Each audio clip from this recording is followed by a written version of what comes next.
Democratic right. Your democratic right. We're on.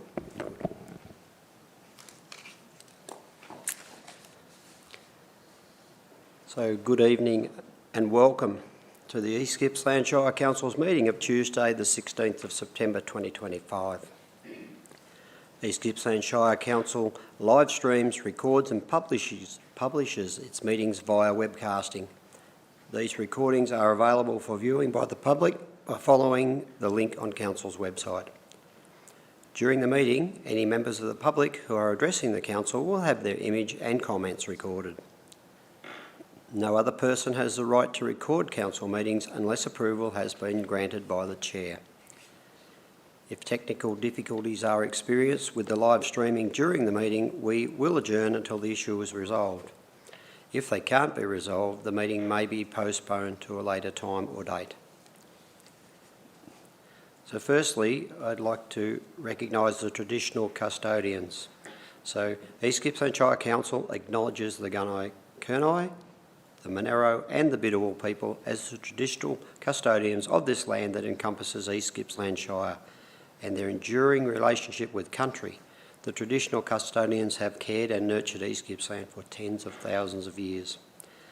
Council values their living culture and practices and their right to self-determination, and Council pays respect to all Aboriginal and Torres Strait Islanders people living in East Gippsland, their elders past, present and future.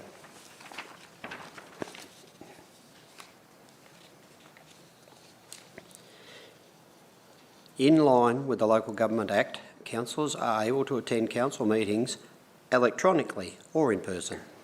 When participating in a meeting electronically, a councillor can only be recorded as present when they confirm that the following criteria is met.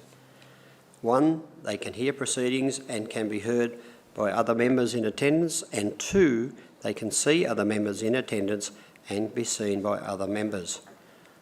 I will now confirm with Councillor Allen and Councillor Buckley, who are attending online, that they can see, hear and be heard to note assurance that the location they are participating from is secure to ensure any confidential deliberations remain confidential. So Councillor Allen, can you see and hear us? I can, Mayor. Thank you. Now, can you confirm that the location you are participating from is secure to ensure that any confidential items can be dealt with in a confidential manner? It is. Thank you. So, Councillor Buckley, can you see and hear us? Indeed I can, Mayor. Thank you. And can you confirm that the location you are participating from is secure to ensure that any confidential items can be dealt with in a confidential manner? Indeed it is. Thank you very much. So if a councillor participating electronically experiences technical difficulties during the meeting, we may adjourn briefly to enable them to rejoin the meeting. Should they be unable to reconnect within 5 minutes, the meeting shall resume in their absence. So item 1.2 is apologies, and there are none for tonight's meeting. 1.3 is declaration of a conflict of interest. So when we will, yes, that's getting ahead of the game. So councillors are reminded that the Local Government Act requires conflicts of interest to be disclosed in accordance with the procedures set out in the governance rules. This includes stating the following 3 points: the item for which you have a conflict, whether the conflict of interest is general or material, and an explanation of why the conflict exists. So I will ask now, are there any conflicts of interest for tonight's meeting? Okay, we have 3 people who have conflicts of interest for tonight's meeting, so I'll start perhaps with the CEO, Ms Weigel. Thank you, Mayor. I'd like to declare a conflict of interest with item 7.1, which is noted as a personnel matter, which to do with my employment. And I have a material conflict of interest. Thank you very much for that declaration. Councillor Ashworth. Thank you, and through you, Mayor, I'd like to declare a conflict in item 5.1.1, which is the Raymond Island Ferry Pass Review. It's a general conflict, and this is because I'm associated with an organisation that was engaged in the consultation process. Thank you very much. And Councillor Davis, your item, please. Thanks, and through you, Mayor. I have a general conflict of interest in item 5.1.3, the Bairnsdale Airport runway upgrade. I hold an executive position of a local sporting club adjacent to the proposed upgrade. Thank you. So once we reach the relevant items, those with a conflict of interest must leave the meeting immediately before discussion begins. You will be invited back into the meeting once the item has been completed. 1.4, and Councillor Allen's on screen, but I'm sure he'll be able to do this. Confirmation of the minutes. Do I have a mover? Yes, I do, Councillor Allen. Do I have a seconder? Thank you, Councillor Crook. Would you like to speak to the motion, Councillor Allen? No, thank you, Mayor, but I am awake. Good. Just keeping an eye out. And I have no how doubt. about you, Councillor Crook? You're Certainly, Mayor, never miss an opportunity to speak. I'll just say that they are an accurate reflection of that meeting. Thank you. Is the motion opposed? I see none. So all those, I will call for a vote. So all those in favour of accepting the minutes? Thank you, councillors. That is passed unanimously. 1.5 is for our next meeting, and the next council meeting is an unscheduled meeting to be held on Tuesday the 7th of October 2025 here at the Corporate Centre, 273 Main Street, Bairnsdale, commencing at 1 p.m. So 1.6 is requests for leave of absence. Ms Weigel, are there any requests for leave of absence? Thank you, Mayor. No, I have received none. Thank you for that. Next, and that's why I was fussing around out in the foyer, we have Rotary students coming to watch the meeting tonight. We have 3. So I'd like to take a moment to acknowledge our 3 special guests in our public gallery tonight. So there is Hunter Yankst from Bairnsdale 754 Primary School, Riley Stevenson from the Thrawn Reach Primary School, and Evelyn Entropopoulos. Could you put your hand up if I got that right, please? Or close to. Yeah, okay, thereabouts. That's a pass. So they're participating in this as part of their Rotary Junior Community Awards program. So Hunter, Riley and Evelyn, your participation in the community program is commendable, and we are delighted to have you all here to observe our meeting. So to recognise your involvement and dedication, I am pleased to present you all with a council pin. And I'm sure that the mums or dads may also like to have perhaps a photograph as they receive their award. Now, would it be right to go there to do it, or would they come up to say where the flags are and do the presentations? Up at the flags. Up at the flags. So if you'd like to come forward, please.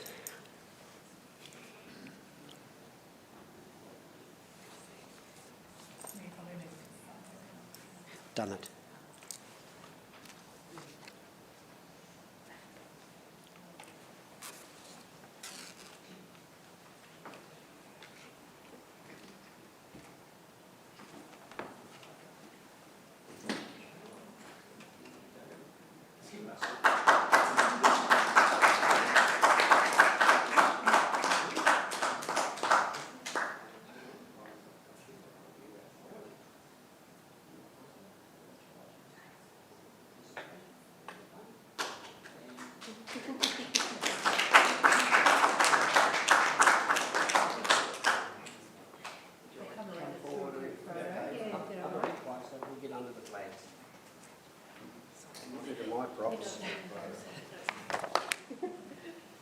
So we do a single, group one, and if you want to do a single one, that's okay. If you want to jump in. You want me to go in? Okay. Yeah.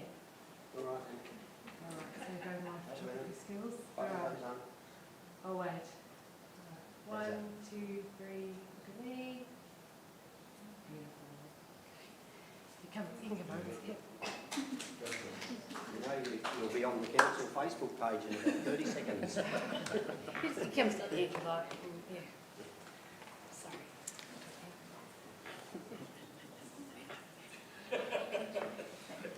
Single one roll. Yeah, single vote. Okay. Special. There you go. Last one? All right.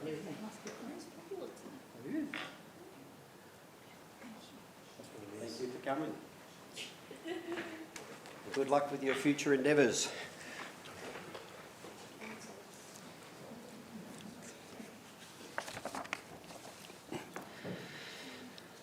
That brings me to a more sad note. 1.7 is condolences. So, councillors, tonight I would like to take a moment to acknowledge the tragic loss of two dedicated members of Victoria Police. Senior Constable Vadim Waart and leading Senior Constable Neal Thompson in the line of duty on the 26th of August. This disturbing event has touched communities not only across Victoria but across Australia. Our thoughts are also with our Alpine Shire neighbours at this devastating time. As we reflect on this event, we are reminded of the risks police officers, our fellow community members, face every day and the extraordinary sacrifices they make to keep us safe. Their courage and commitment are deeply appreciated. We also recognise the impact such an event has on our local police here in East Gippsland. They work hard to keep us safe while also trying to support each other and be there for their families and friends. I want to acknowledge every member of Victoria Police working within East Gippsland and supporting our neighbours in the Alpine Shire. Your dedication to East Gippsland and the role you play in helping shape a safe and connected community is not lost on us. Councillors, I now call for any councillor to move the following motion of condolence. That Council acknowledges the tragic loss of two dedicated members of our Victoria Police, Senior Constable Vadim Waart and leading Senior Constable Neal Thompson, who lost their lives in the line of duty on the 26th of August 2025. So do I have a councillor to move this condolence? Thank you, Councillor Farquhar, and a seconder, please. Councillor Eastman. Councillor Farquhar, would you like to speak to this condolence motion?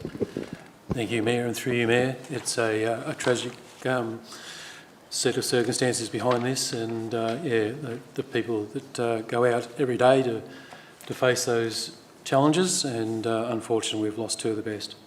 Thank you. Thank you. Councillor Eastman.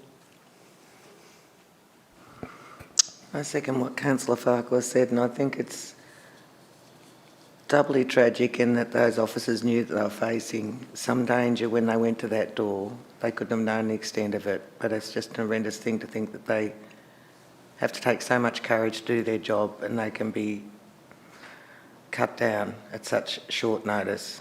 My condolences to all their family and friends and colleagues. Thank you. Would anyone else like to speak to the motion? Okay, I see none. I would expect the motion is not opposed.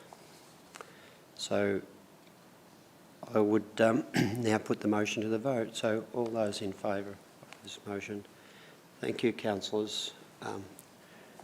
Respectfully, the motion is passed unanimously.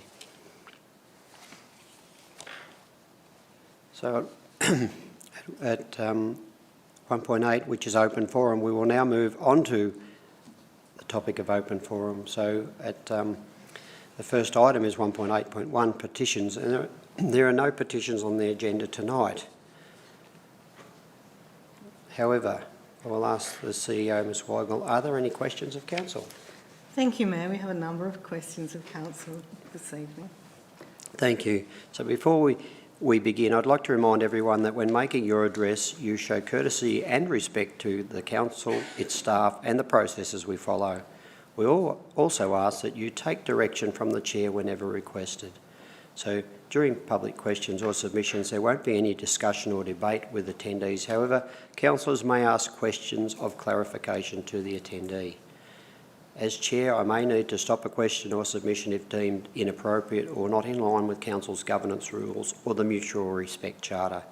So each person addressing Council is allowed a maximum of 5 minutes speaking time.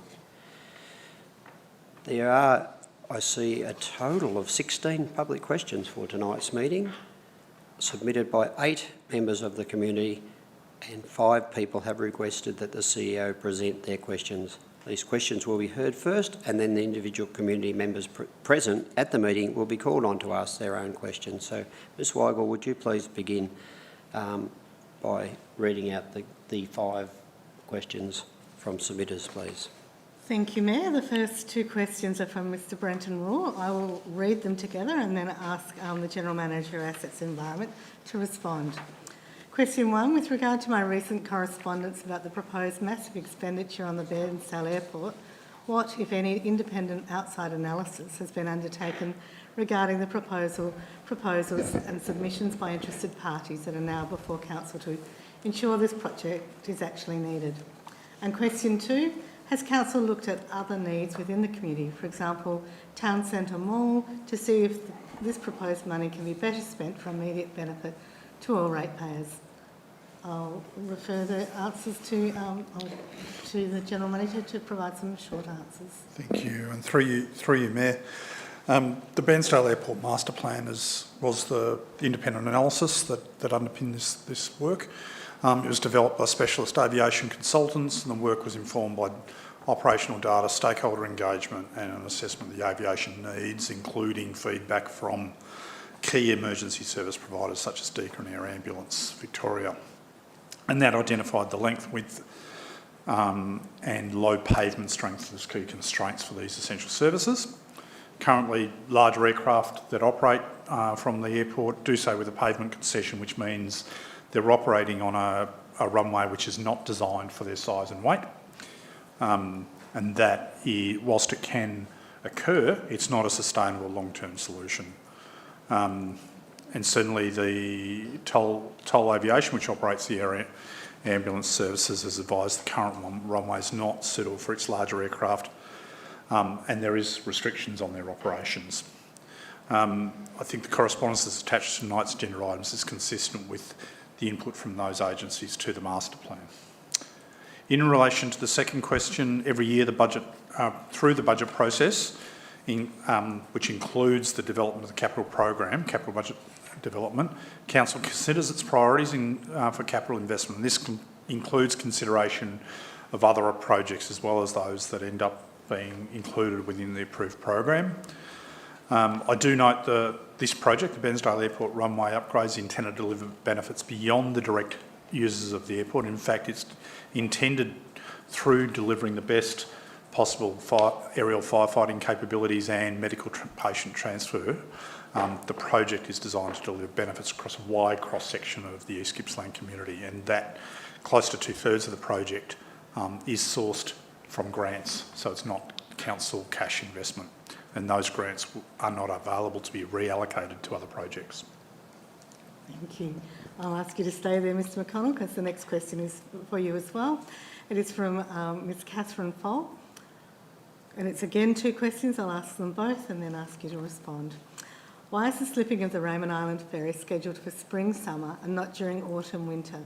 I've asked this because my business is in Painesville, including my partner's business, the Ferry Cafe, and we rely on the trade improving during summer and spring, and being at a time when people wish to bring their children on weekends and tourists wish to come and stay on weekends. This makes no sense.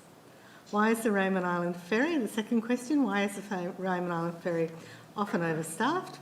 How is this monitored? And is it part of an official audit process? I'm concerned that ratepayers are paying for extra staffing when it is not required. Thank you, Mr McConnell. Thank you, Over the past 10 years, the ferry has been... Over the past 10 years, the ferry's been consistently slipped during the spring period, and this timing has proved practical and reliable. It's to do with weather conditions that are favourable rather than the winter months, and particularly for tasks such as blasting and painting, and minimising contractor disruption and delays due to weather. The In this case, the scheduled slipping in spring ensures works were completed directly before the summer peak period, rather than delaying them till later in the season. I do note as part of the preparations, we did speak with the Bairnsdale Business and Tourism Association to check with them in terms of the overall timing. And the other thing that I would note is this year's slipping has a 4-week requirement because of the additional painting and blasting. The normal period that occurs immediately following the school holidays through to the Cup Day long weekend was just 4 weeks, and if there was any delay, there was a risk that the ferry outage would interrupt the Cup weekend, and that's the key reason why we've moved the slipping period to just after, and in fact it's in consideration of those tourism impacts. In terms of the second question, the staffing structure, that's set up to meet the minimum safe manning or staffing requirements, which we determine through a formal crewing evaluation process, and it's consistent with the safety management system, which is audited annually by AMSA, the regulator for marine safety.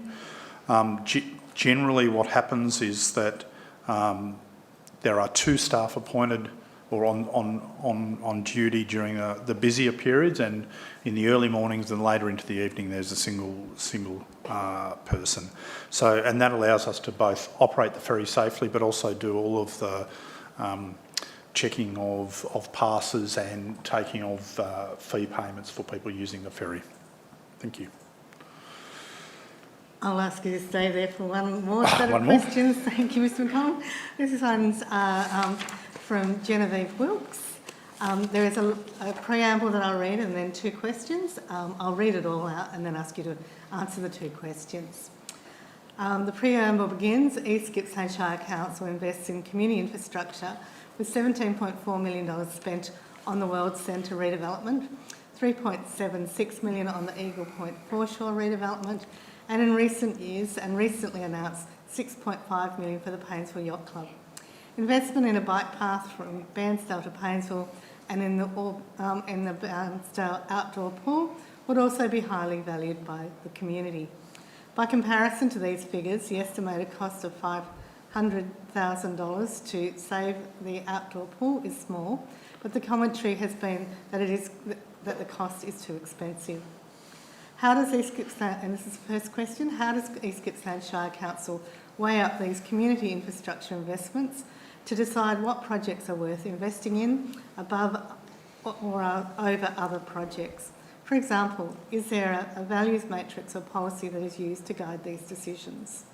And question 2, how does East Gippsland Shire Council ensure community is consulted on these decisions at a regional scale rather than an ad hoc level? For example, the community views about investing in the yacht club could be informed and be different if it was understood that it was at the cost of no further investment in other projects. Thank you, Mr McConnell.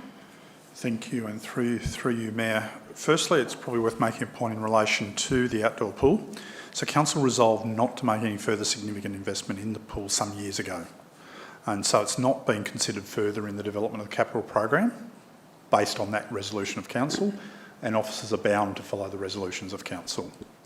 The General Manager of Place and Community has previously provided advice in terms of costs associated with any redevelopment of the existing pool site. In relation to the capital program, each year we develop a 4-year rolling capital works program, and that's presented to Council for decision, and through the budget process there's an opportunity for public feedback. Projects come into that program based on a couple of different factors. One is the plans for renewal of existing assets that are reaching the end of their useful life, and secondly, strategic plans that have been developed and gone through a consultation process, etc., to plan out what are the requirements to meet the needs of our community. And an example of that would be the East Gippsland Sporting Facilities Plan. The budget also needs to reflect the priorities of Council, which is adopted through the Council Plan, and that's had its own engagement process. We do have a scoring process that we use internally to help prioritise projects, and that includes consideration with things like these alignment with these strategic plans, the readiness of the project for delivery and so on. Where projects are reliant on grant funding, there's also the need to consider what funding programs are available to support the project, and that can result in some projects being brought forward and others being pushed back depending on what the available grant funding is. The second question in relation to consultation. The community's consulted a range of points in this process. As I said previously, community have the opportunity to have a say about council's overall priorities through all of the processes around the development of the council plan. Each of the strategic plans I referred to has a community and stakeholder engagement phase, and that feedback is brought to the table when council's considering the adoption of those different plans, and that might include structure plans which relate to land use and design of towns. It might include sporting facility plans, I mentioned asset plans, foreshore management plans and so on. So those are the documents which identify the projects to come forward for consideration in the capital program. And each year, as I said before, the 4-year capital program forms part of the budget, and the community are given the opportunity to have their say about the budget before it's considered and adopted by council. I would note then, once the projects have been adopted, again, community engagement is embedded in the design and delivery processes of those projects. Thank you. Thank you. Thank you, Mayor. I might go read on if that's okay. Our next series of questions are for our General Manager of Place and Community. The next set of questions are from Ms Stephanie Buckland. Question 1. The 2015 Council decision did not explicitly consult the community on the decision direction to close the Bairnsdale outdoor pool or cease infrastructure investment. What community consultation on the closure of the outdoor pool has occurred following the release of that strategy and prior to the relevant council decision to cease investment in the outdoor pool and in the years following? And question 2, the East Gippsland Shire Council meeting agendas, minutes and recordings from 2019 are freely available online. Can council please release the agenda and minutes of the council meeting where the decision to stop investing in major upkeep of the Bairnsdale outdoor pool was made? Thank you, Mr Stevenson. Thanks for the question, and through you, Mayor. In relation to the first part of the question, I'll just say that given the decision was made over 10 years ago now, I'll need to take that part of the question on notice so I can actually get the information that Stephanie's requested. What I can also say, though, is that the decision to not open due to health and safety reasons is clearly a decision for the CEO and officers, so that's an independent decision. In relation to the minutes and the information, yeah, we're certainly happy to send a copy to Stephanie. Thank you. And Mayor, the next set of questions are from Ms Sophie Brown. 2 questions again. The Bairnsdale Outdoor Pool Action Group has been established and will shortly be incorporated. As a group, we would like to work with Council on implementing the East Gippsland Shire Council motion to undertake an independent OHS safety assessment on the Bairnsdale Outdoor Pool and seek quotes for work needing to be done to open the Bairnsdale Outdoor Pool for the upcoming 2025-26 summer season. Where is the East Gippsland Shire Council up to in implementing the motion relating to the outdoor pool past last council meeting, including how council will ensure independence in the procurement and undertaking of the safety risk assessments, and what is the current indicative timing for obtaining quotes?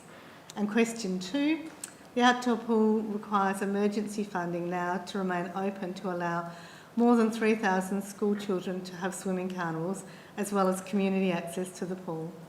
Can East Gippsland Shire Council prioritise including the outdoor pool, like the Bairnsdale Aquatic and Recreation Centre and the Lakes Aquadome, in the annual budget upgrades to return the facility to a safe operational place?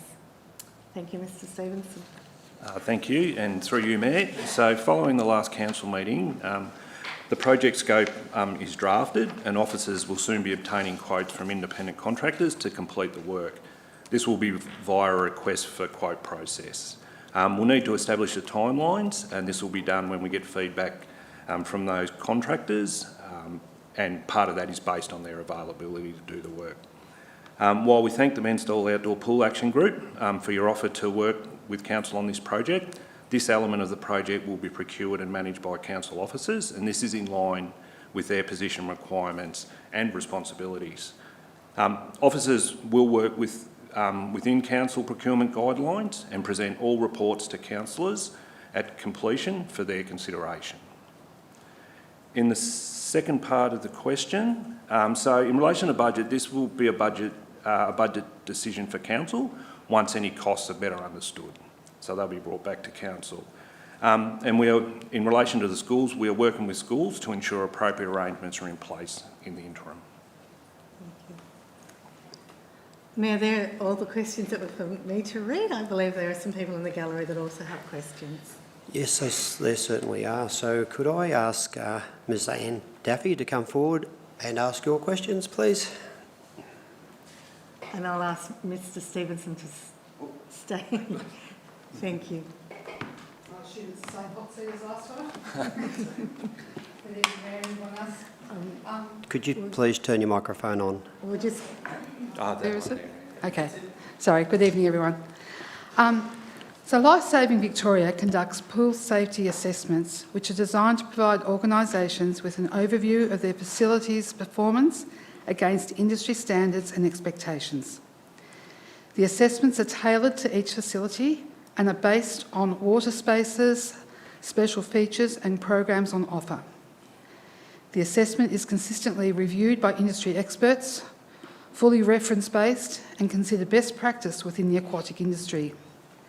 This information is then published on the Victorian Public Pools Register, which is designed to provide an overview of services, features and safety standards of local pool facilities. The register is a component of the Victorian Government Safer Pools project and a key element of the Safer Public Pool Code of Practice. This register shows that both the Bairnsdale outdoor pool on the 18th of March 2024 and the Orbost outdoor pool on the 7th of February 2025 failed to meet the criteria needed for a pool safety endorsement. My current focus is the outdoor pool, so I would like to pose the following two questions. Can you please provide the details of this assessment with particular reference to the areas that are going well and things that are hindering endorsement? And then can you please explain what steps have been taken since March 2024 to address the areas that are hindering this endorsement? Thank you for the question, and through you, Mayor. Just a moment, please. Sorry. I have another role to play here. Councillors, are there any questions of clarification on what Anne has just read out to you? Okay, I see none. Thank you, Mr Stevenson. You may answer Anne's questions. Thank you, and through you, Mayor. Thanks once again for the question, Anne, and as you're aware, there's a lot of detail in those reports. They cover quite a lot of topics, so we'll take that on notice and we'll provide you with a written response so that we can give you that information in more fulsome.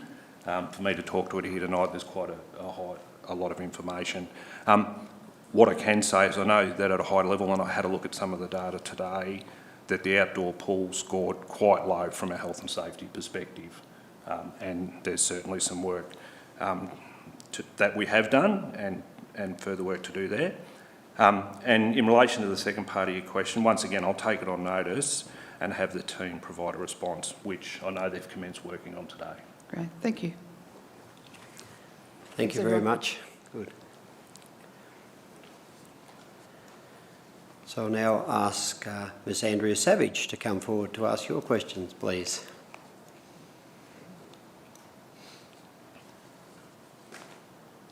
Thank you, Mayor. Good evening all. Thanks for the opportunity. My first question has actually been answered by Chris, but I will read it out just for context. Sophie Brown did submit a question that allowed Chris to answer, and it really does answer this, but I'll read it. Will the Gippsland Shire Council engage contractors who can provide a report and quotations of works required that allows the pool to be reopened in the quickest time frame whilst the new aquatic strategy is formulating? And this, to be clear, is several quotes, as is the transparent practice. Now, Chris, you did state that you talked in the plural, quotes, and contractors, so I'm assuming that my question has been answered. But I can answer it again, just sure. for Thank you. Through you, Mayor. So, yes, Council will engage a third-party contractor to prepare a report. Once the information is obtained, it will be presented to Council for consideration, which is our usual practice. And all this will be in line with the motion passed by Council at the last Council meeting, and any procurement will be in line with Council procurement policies, which means we do get multiple quotes. Yep, thank you. Great. This part has been also partly answered. My second question is, will these reports and quotes be accessible to community? You did say that they will be given to councillors. My question would be, would community be able to access these reports and quotes? Thank you for the question, and through you, Mayor. So we'll be open with the community regarding the findings of the reports, but that'll be after we brief Council, and that's our normal process. However, I just need to be clear that we wouldn't release any commercial in confidence information. Yeah, sure. Okay, thanks all. Thank you, Andrea. So I'd now ask Ms Anne Cross to come forward to ask your questions of Council.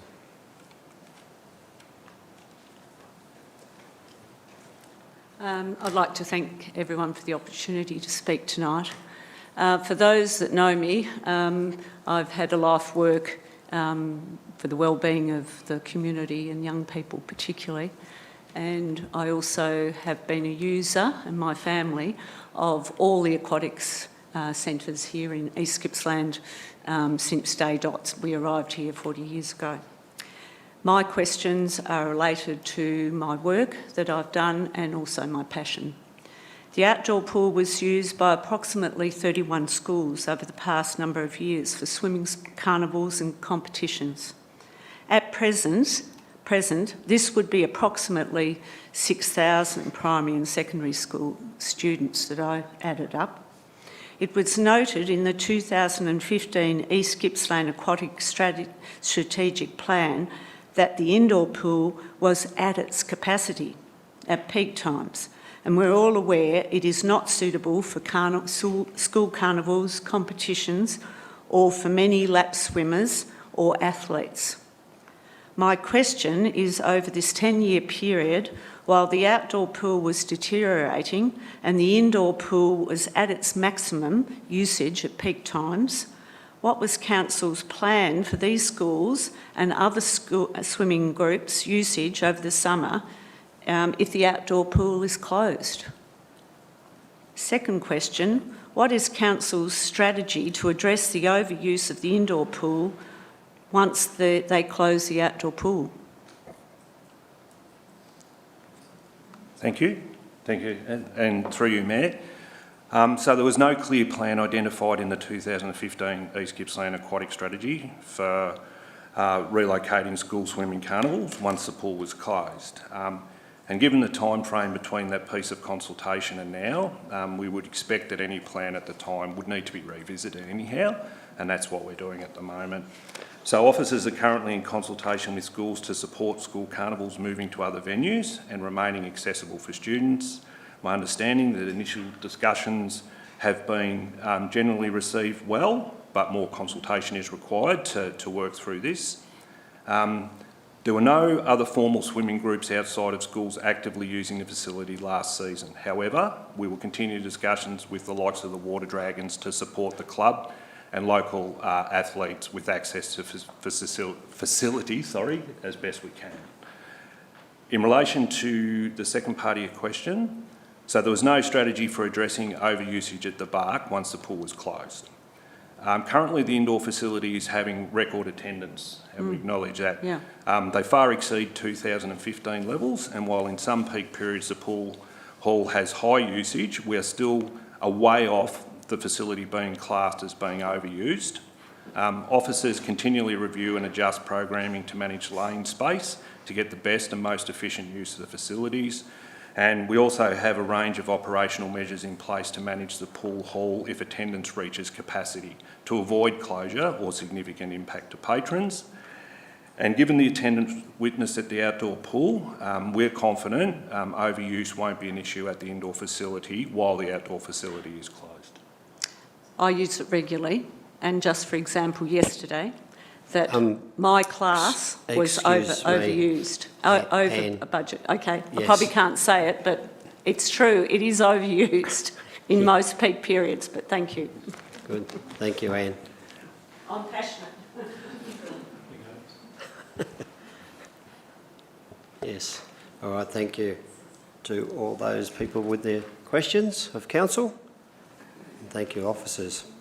So the next item is public submissions. And we have one speaker for tonight's meeting, but they wish to speak at item 5.1.1, which is the Raymond Island Ferry Pass Review. So when we get to that item on the agenda, I will invite Mr Monfries to speak then. So 1.9 is items for noting, and there is one item to be noted at tonight's meeting, the Council's Audit and Risk Committee Biannual Report. In accordance with section 54(5)(b) of the Local Government Act 2020, a copy of the Audit and Risk Committee Biannual Report is to be tabled and subsequently recorded in the minutes of the meeting. Item 2, notices of motion, and there are no notices of motions for tonight's meeting. Item 3 is deferred business, and there is no deferred business for tonight's meeting. Item 4 is councillor delegate reports. So with your reports, councillors, I encourage you to submit your delegate reports to be included in the minutes of this meeting. Item 5 now. So this will be move on to officer reports, and the first report is item 5.1.1, the Raymond Island Ferry Pass Review. And thank you, Councillor Ashworth, as you declared your conflict of interest on this item. You may leave the chamber, and before the report is presented, I will ask Mr William Monfries to come forward and make his submission. And Mr Monfries, you have up to 5 minutes of speaking time, and a sound will be played when there are 30 seconds remaining. So thank you and welcome. Thank you. Good evening, Mayor, Deputy Mayor, councillors and CEO. Thank you for your hospitality tonight and the opportunity that I mentioned before of listening to the community. It's really valuable to be able to do this. I'd like also to give a quick shout out to Tegan Vanderslick for his community engagement so far. We've had a meeting already with him, a really productive one, and we appreciate his commitment to continuing to work with us on this issue. It's really valuable. As to the ferry, I know it's been a difficult subject in various circles. Now that it's on the mend, I'm pleased that you've got the swimming pool to involve you instead. The ferry is a vital service for all the obvious reasons. And tonight, I think with your agenda item, we've got an opportunity to deliver certainty for residents once and for all. And that's why I'm here, to help with that. I acknowledge the effort behind tonight's item and the recommendations, all 11 of them. I also acknowledge that policy work is about finding the least worst solution while doing no harm. And of course, road access isn't a discretionary issue for council, and it costs. I understand all that. That's why the ferry policy in the Charter says residents shall not incur a fee, which is about access, and in that the ferry is a core service, ratepayers should equitably share the cost of the service. So the policy outcome, tonight's decision, should be that every driving resident who needs access gets it, because that's what the policy says. However, I don't want to appear ungrateful, but I've got a couple of little tweaks that I'm going to suggest to your interim solution tonight, because that proposal, recommendations 4 and 5, means as it stands that some residents won't get a pass. This is because it allocates an additional pass to owner and renter properties rather than to the people in them. It doesn't account for the actual numbers who need to drive and their cars. And I'll just give you a couple of quick examples of that. We have neighbours at home, they're a renting family, they have 4 children. Both parents work hard in multiple jobs, and they have 2 vehicles on the go over long hours. Under the current interim solution, one of them's still going to have to pay to drive home every day. Down the road, there's an owner tradesperson family and their staff. The parents work in separate jobs, one in the trade, one in town. They have 2 work vehicles. For the work part, they have an adult child. That's 5 vehicles every day on the go, doing their normal business. They'll get a second pass. So that leaves 3 people who can't go about their daily business. The point is that properties don't drive, people do. The interim solution should be needs-based, that is, those who need a pass, and only those get a pass. There are some obvious legal risks of withholding a pass from some residents. Equal rights aren't selective, it's one in, all in. You can't give a pass to some people and tell others they've got to pay to go home. And Council's Ferry policy confirms this. There's another quote in the service charter. The service will be managed and operated to address community needs and ensure equity and access. There is an unintended consequence, obvious solution tonight, and I want to underline this is an 80% solution. I'm not complaining here, I'm just helping you towards the best solution possible. As it's written, some residents will get a second pass that they don't need. And there are already quite a few passes in circulation that people don't need. I don't believe you want to make that any worse. The final thing I want to recommend is social impacts over the years. The pass system has caused, and I'd like you to recognise this, significant social, emotional and financial harm to some people in the community. You get the undignified annual reissue of passes with people in a line saying, will I get one or won't I? You get council notices about the pass issue being put up in the ferry and then taken down. All those things cause stress. The bottom line that I'd like you to think about tonight in layman's terms is to be able to say, hands up all those drivers who don't have a pass, go over to the service centre and pick one up. Now, I'm happy to keep working with Tegan on these issues. We've had a good rapport so far, and I'd like to continue to do that. I'm also happy to sit here and take any questions from councillors if they want to clarify anything I've just said. And also, I might ask, when the agenda item is finished, will you be offended if we leave, or do you want us to stay here until...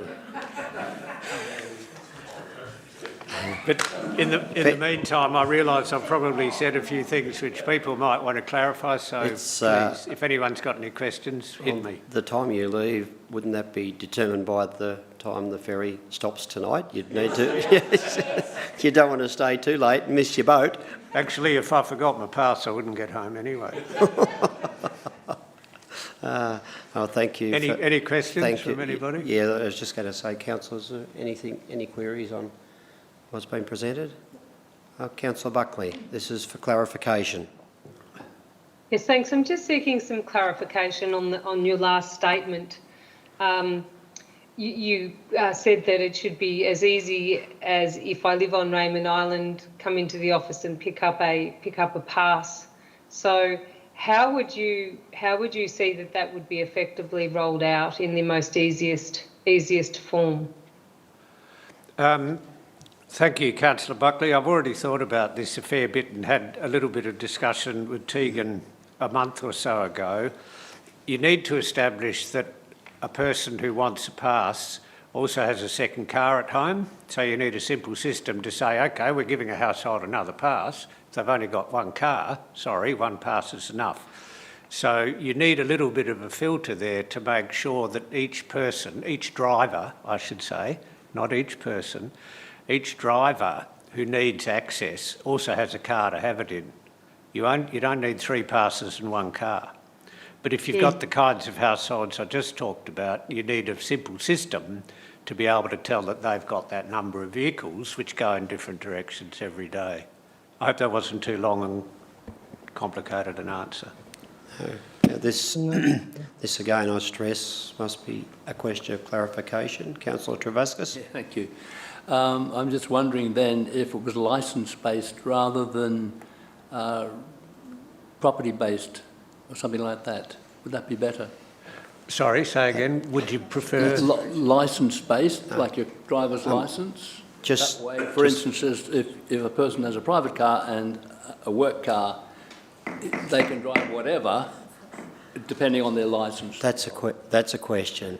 Is it? Yes, it is. So I'll have to disallow that. Sorry. Yes.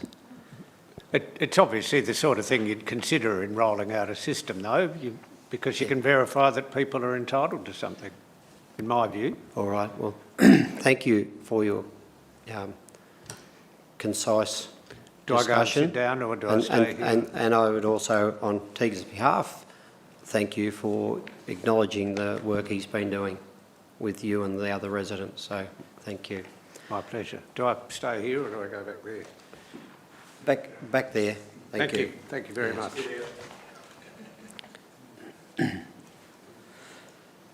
So let me see. Now we move straight on to the actual item. So,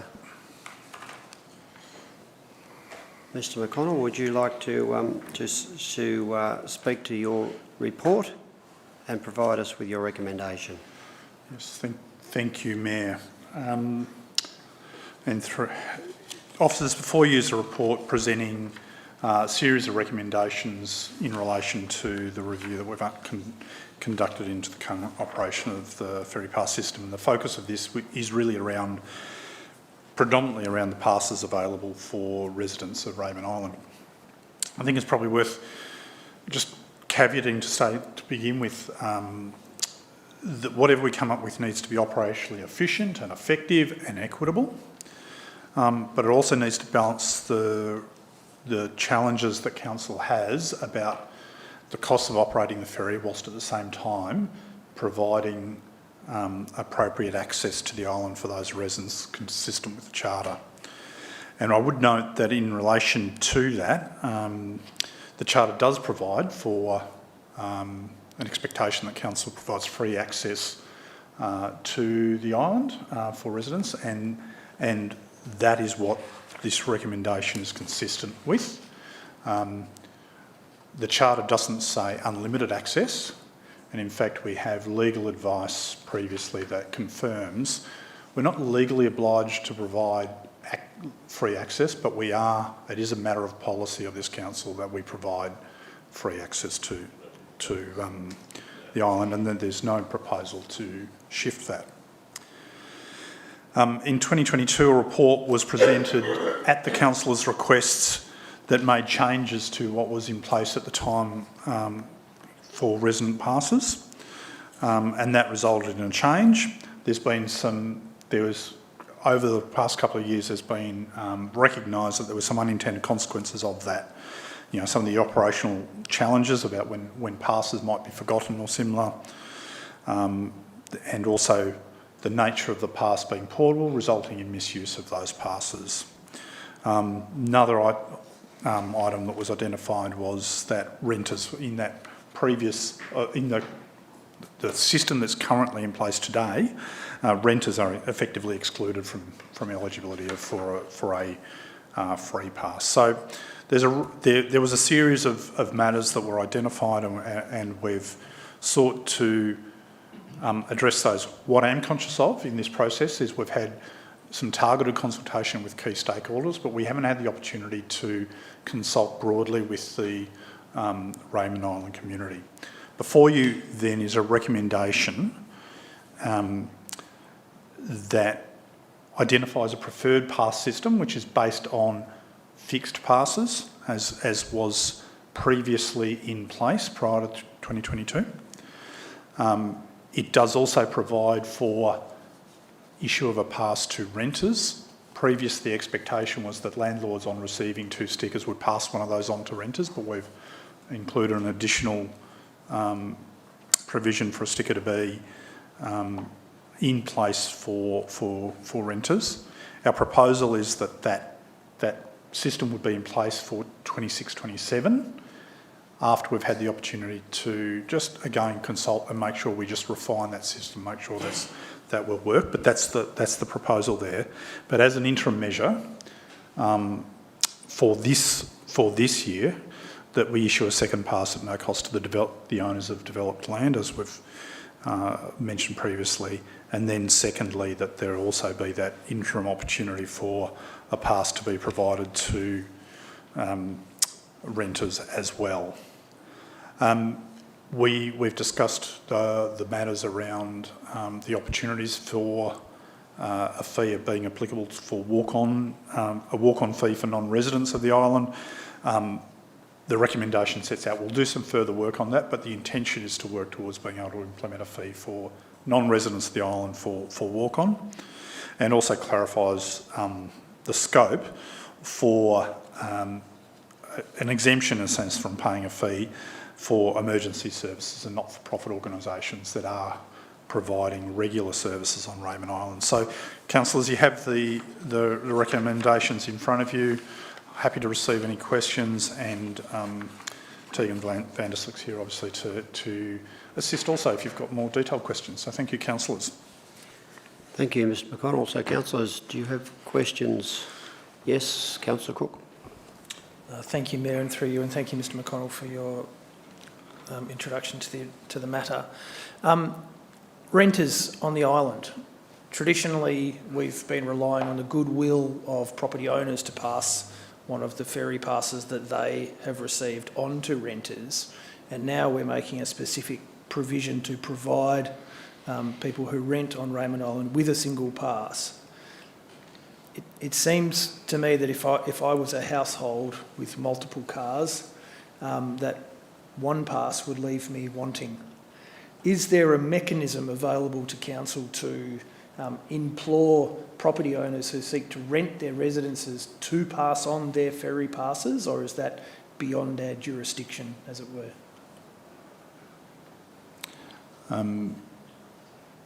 We can certainly communicate that clearly with the issue of any passes, I think. That would be a reasonable thing for us to do. The extent to which we were able to control that may be difficult. Okay, understood. Thank you. Councillor Eastman. Thank you, Mayor, and through you. The question has two parts, I suppose. Following up on Councillor Travaskis's question earlier. Sorry, not quite, but has there been a stage where people on Raymond Island have been happy with the way it's all worked out? Has everyone got the pass that they're entitled to? Have we ever had that in the past with council? Thanks for the question, and through you, Mayor. I don't think it's a question that I can answer in terms of whether every single person on Raymond Island has been happy. In fact, I think it's a question that's unable to be answered. What we've sought to do is strike a reasonable balance between provision of access to properties at no cost, whilst also seeking to manage the impacts on the broader ratepayer base and on council associated with operation of the ferry. So we're trying to hold those two things together, and whenever you're trying to balance two different things, invariably someone is not going to be happy.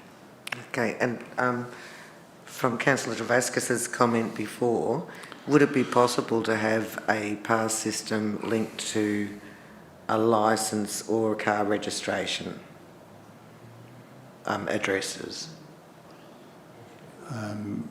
Thank you, Councillor Eastman, and through you, Mayor. I think the short answer to that is any of those things are possible. If that is councillors' desire to go down that route, then we'll need to go away and work out the operational requirements to enable that to occur and what the implications of that are, and we can come back and provide further information to you. Thank you. And that may be something that you might look into after this meeting, if you're continuing to look at different options. So, councillors, for clarity, the recommendation that's in front of you is to in a sense, adopt a preferred option, and we would expect to consult on that option, and we'll come back to you following consultation on that option, rather than to go out to the community with a blank slate, so to speak. Oh, sorry, I was just looking at dot point 11 there. I thought that might fit, sorry. Yep, yeah. So, councillors, and through you, Mayor, what I was just referring to is really what's set out in recommendations 2 and 3. So here's recommendation 2 sets out the preferred pass system, and recommendation 3 sets out that the intention would be to implement that for the 26-27 year, following consultation with residents and other stakeholders, and inclusion of any refinements from that. Good, thank you. I cannot see anybody else wishing to ask a question, so councillors, there is a recommendation in this report, so I will now call on any councillor to move a motion.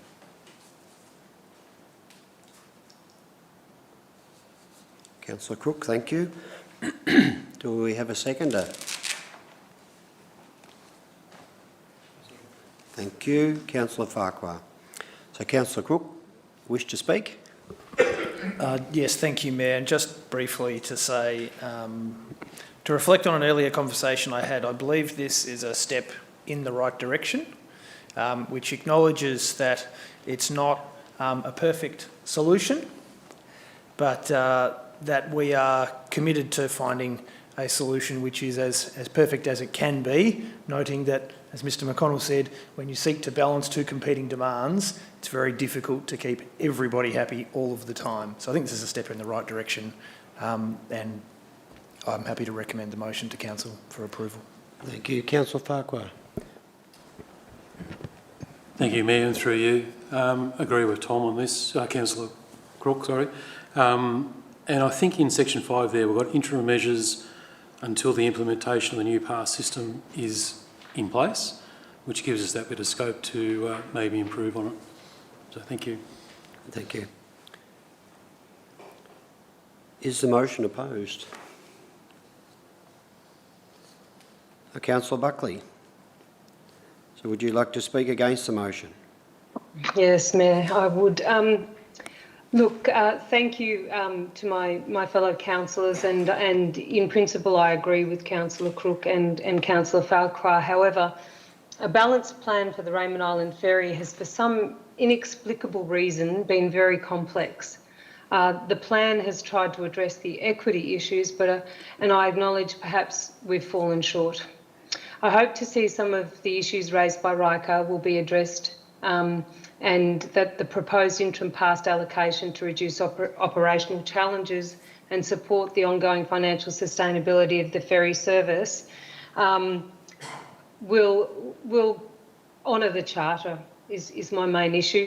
Moreover, I think we should explore contemporary ways of managing access to the ferry service, such as number plate recognition technology, which will streamline operations and enhance user experience.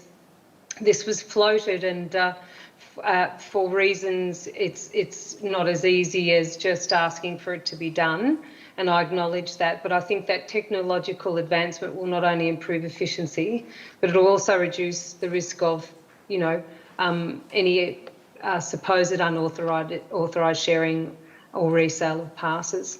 So lastly, I think it's imperative that we pursue the avenue of the state government taking back the ferry.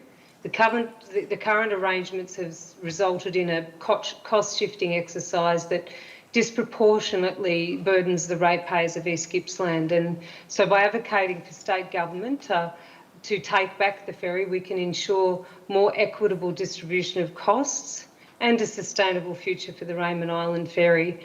So you have my word, I'll continue to advocate for that, and also that, in my view, councillors, this motion just falls short of the charter, so I can't support the motion as it stands at this time. Thank you, Mayor. Thank you. So would anyone else who hasn't spoken like to speak for or against? Okay, I see nobody, but as Councillor Buckley's spoken against the motion, you have a right of reply, Councillor Crook. Yes, thank you, Mayor, and I thank Councillor Buckley for her thoughts. It is indeed appealing to implement a system around automatic number plate recognition and to simply give the ferry back to the state and avoid all cost to council. I, however, don't believe that that would be a cost-effective solution to our council or to Raymond Island residents. number plate recognition at this stage is untested for this particular use, and our initial, my initial, albeit them small, investigations is that it would be extremely cost prohibitive. While I support in concept giving the ferry back to the state, I don't have any faith that the state would take it. If, however, in the event that they did, they would very likely institute a charge scheme, much like we'd see on other ferries, such as one I'm familiar with on Bruny Island in Tasmania, where the full cost of operation would be passed on to residents and your ferry fees would go tenfold what they are now. So I take your points, Councillor Buckley. I respect the arguments. I, however, don't agree with them. Thanks. Good, thank you. So if that's expended all the discussion and questions, I think, councillors, we should put this to the vote. So all those councillors who are in favour of this motion or the ferry passes, please raise your hands. Those against? Councillor Travascus, did you wish to remain abstained? You abstained. So I still read that as 7 votes for and 2 votes against. Incorrect? What's happened? Sorry? Oh my goodness. Back to primary school for me. We've got a councillor standing outside. So 6-2. Thanks for the clarification, yes. All right. I'll have to do a crash course back at primary school. So, okay, so it is carried, the motion, and thank you, Ms Johnson. She'll collect our missing councillor. Wish I'd remembered that. So during this little interaction, or if you wish to, you shall leave. It's a good time, good opportunity now. And thank you for your attendance.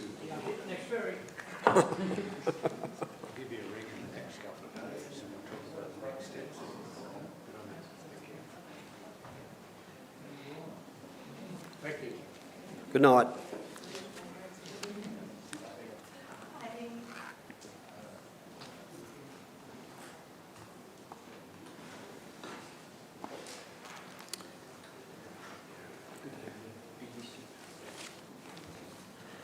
Okay, so next on the agenda and is the 5.1.2, which is a Bairnsdale Airport runway upgrade. Okay, so there goes.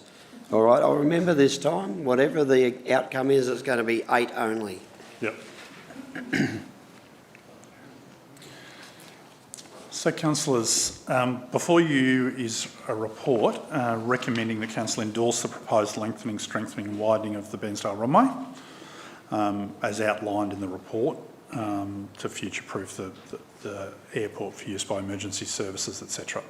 And also noting that a further master plan or a revised master plan will be developed by council for your approval prior to further development of the airport, except for the taxiway C, which is a current renewal project. So before you is the report, we've presented this information in relation to this project on a number of occasions. Recognising there was a range of views and various questions, we've sought an endorsement from council to proceed, certainly before we finalise any arrangements in relation to the grant and also in relation to tendering processes and so on. And in doing so, we recognise that it is a significant investment. So we're talking about a project with close to $15 million total investment, with a proposed contribution of $9.6 million from a grant that we are working through. It's important that to note that this extension and project is consistent with the master plan, and it's primarily about supporting the key services for our community in relation to fire, patient transfer and similar. The reality for us is that planes are getting larger, and currently key planes aircraft operating in this space are larger than the the runway is currently designed for. So whilst we can carefully permit things to continue to occur in line with pavement concessions, we don't believe that's a long-term sustainable option, and that's why the argument is there for an upgrade to the runway.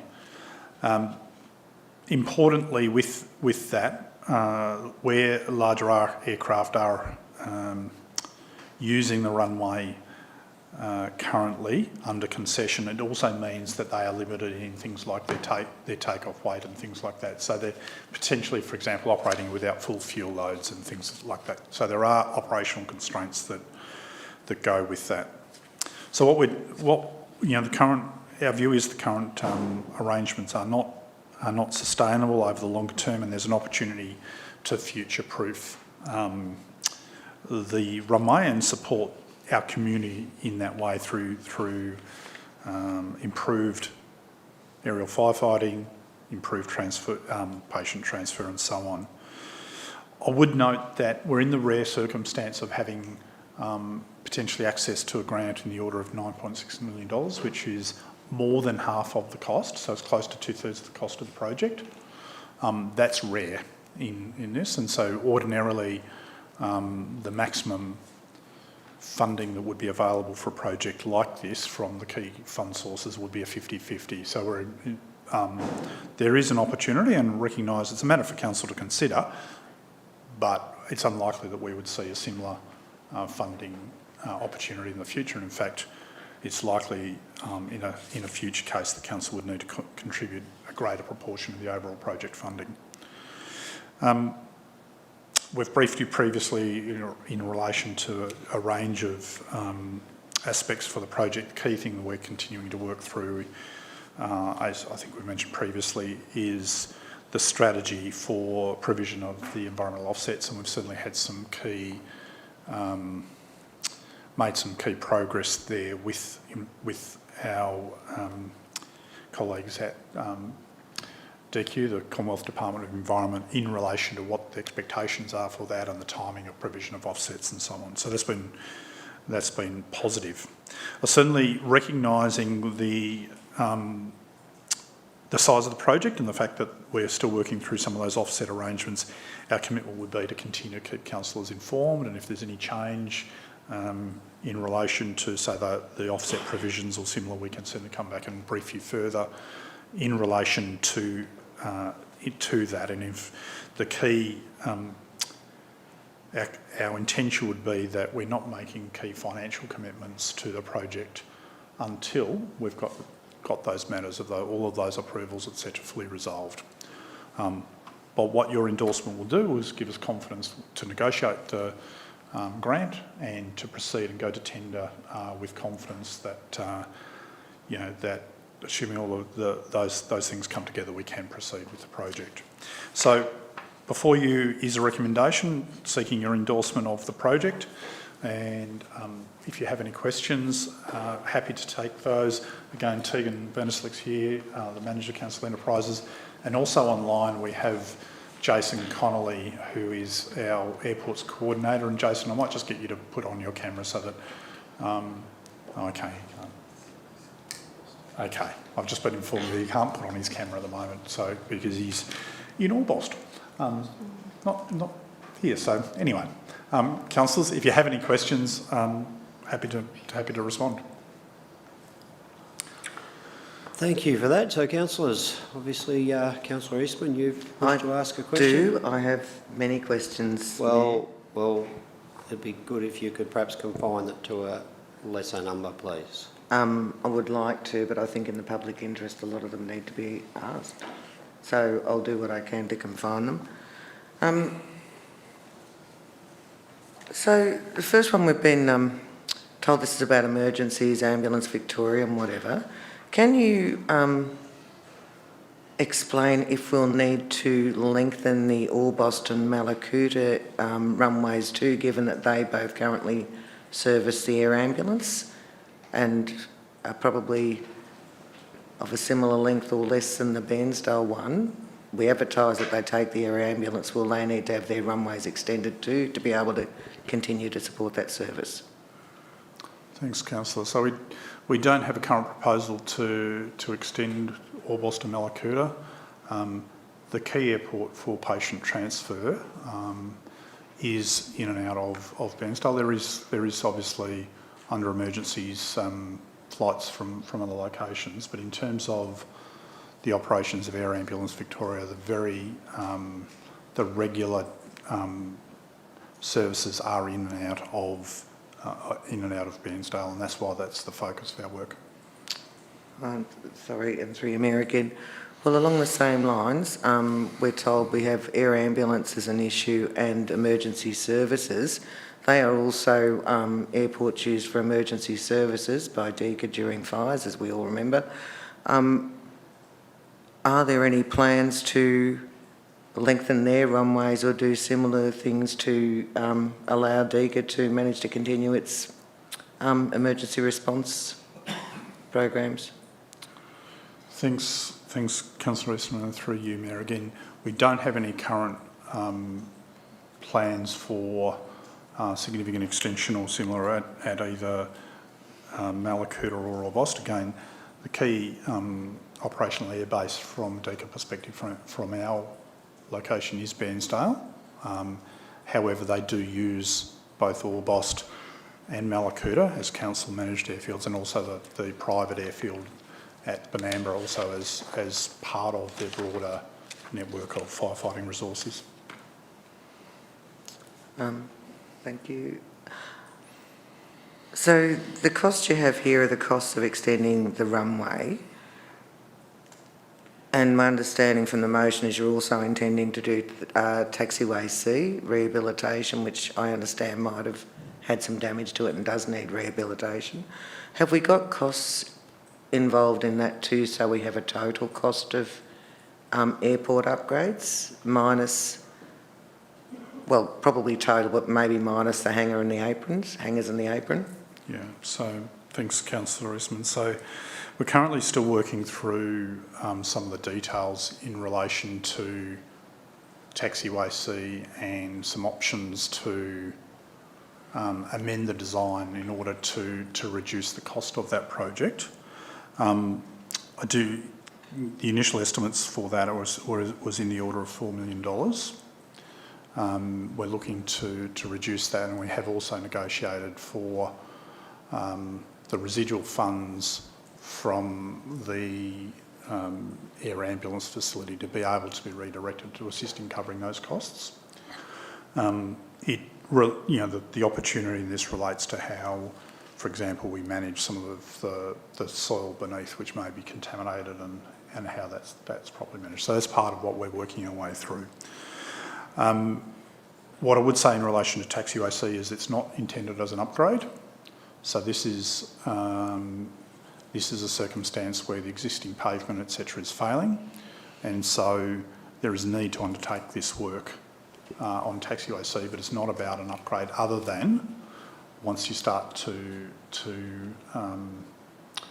want of a better word, rehabilitate a taxiway of that kind, you need to then meet the current standards. So that's the only element of upgrade. It's not intended to extend it or similar.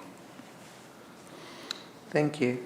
In relation to the funding, so we're looking at potentially $20 million, including taxiway C and the runway.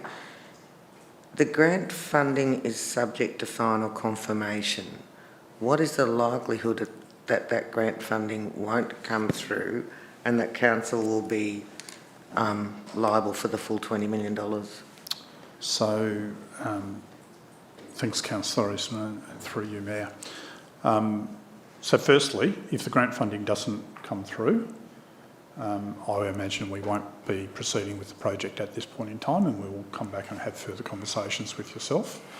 Right at the moment, based on the range of sign-offs, etc., that have been working through in our negotiation of that grant, I think it's highly likely that grant will come through. So we haven't yet got a signed funding agreement, and that's why I've listed it referred to it in the report as subject to confirmation. But we're in the circumstances where that's highly likely to be resolved. And one final one. I understand that there have been some changes to CASA regulations that have made it quite difficult for our ambulance with the size planes that they had before, the 360s, to land on airports such as this. And it seems that a lot of their regulations have had quite negative consequences for airports across Victoria or Australia. Can you tell me if there's 39 other airports in a similar situation to us in Victoria where they're affected by CASA regulations one way or another? Can you tell me if other airports are looking at similar upgrades to enable air ambulance, emergency responses and whatever to allow them, and if that is the case, whether it's possible for councils to combine forces to try to get funding from federal government because of CASA regulations, where nothing's changed except the regulations, basically? Yeah, thank you. So I might ask Jason to comment in a moment, but just while Jason's getting ready, what I would note is in the report we identify a number of regional airports in Victoria which are comparable to Bairnsdale in terms of their role in patient transfer and emergency services provision, etc. And of those, all of those have a significantly longer runway than we currently have in Bairnsdale. So those airports are not under the same pressure to upgrade because they're already at a stage where they're a higher rated pavement and a longer runway. And so they'll just refer to those that are in the report. The other thing I would note in relation to any future funding opportunities that may exist, etc., there would be an expectation of co-contributions from the owner of the airport. And so even if there was, for example, a dedicated stream within the regional airports program, which is a key program that we access for funding for upgrade of airports, it would still require a co-contribution from council. I doubt very much whether we would be successful in getting 100% funding for a project like this, other than through the exceptional circumstances that we found ourselves following the Black Summer bushfires in 1920. In terms of plans in comparison to other airports around the country, Jason, is there anything you'd want to add to that? Thanks, Stuart, and Councillor Eastman, through you, Mayor. Look, I'm not aware of many other airports around the country that are facing but they're certainly facing the same type of challenges with regulations, being certified airports, but I'm not aware of upgrades that they would be doing to accommodate these types of services. And as Stuart alluded to, the main other airports that are comparable to ours have got significant larger infrastructure than what we currently do, which satisfies the requirements for Air Ambulance Victoria at this current stage.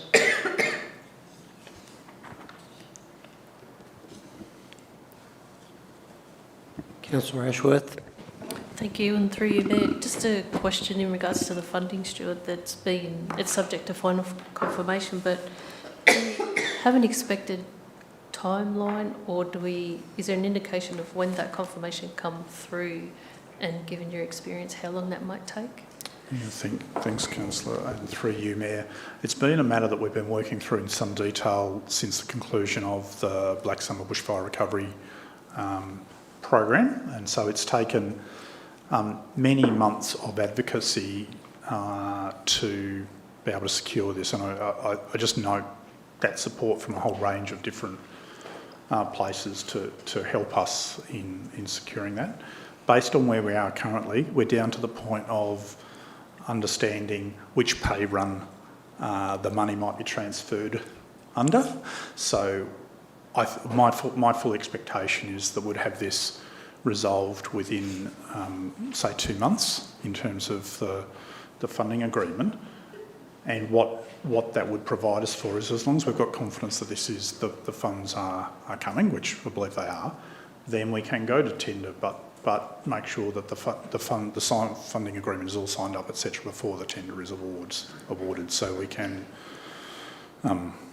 parallel process or progress some of those matters in parallel. Councillor Travascus. Thank you, Mayor. I think the fuel load on their aeroplane, they try and work out how much fuel they can take just to save weight, whatever they do. But the actual load capacity, what practical things would happen because of the restricted load capacity? Would it mean that only one person would go with a sick patient, or what sort of things would that affect? Thanks, Councillor Travascus. I'll ask Jason to respond to that. I understand it relates to things like the requirement then potentially to refuel in Bairnsdale rather than being able to come in with sufficient fuel to do the return trip. But maybe, Jason, if you're able to sort of elaborate a little bit further. Yeah, thanks, Stuart, and through you, Mayor. Yeah, correct in your assumption there that it is reduced fuel load that they are carrying to come into Bairnsdale for landing for weight restrictions, which means on most occasions now they are using the airport to refuel to go back to Essendon. And it does play a bit of a part in complications for their planning if they were to do what they call a round trip. Potentially if they were to come into Orbost and then come back to Bairnsdale and they had the restricted or reduced fuel capacity, it does make it a little bit difficult for them as well. But essentially they can't carry a full fuel load on their larger aircraft to come into Bairnsdale. What the other half of my question was, though, does it restrict the patient load or anything like that? So thanks, Jason, if you could provide any comment on that matter. I don't believe it restricts any on the patient loads, and certainly what we're seeing lately is they're doing more than one transfer on the one aircraft now based on the travel time and the restricted fuel loads that they're coming in. So no, I don't believe it does affect the patient weights. Good, thank you. So if that's all the questions, we have a... You got a question? A late question. Okay. Late question, if I may, Mayor. Thank you, and thanks, Mr McConnell and Jason, for the information. I read with interest here in the report about the required vegetation offsets. You suggest that the requirements are likely to be finalised in time to approve a contract for the runway works. Do we have a contingency if they're not? I know these offset matters can become quite tricky and cumbersome to navigate and reliant on federal government approvals that are timelines that we don't have control over. Have we had an indication from the federal government that they are amenable to our needs, should we say? Thank you,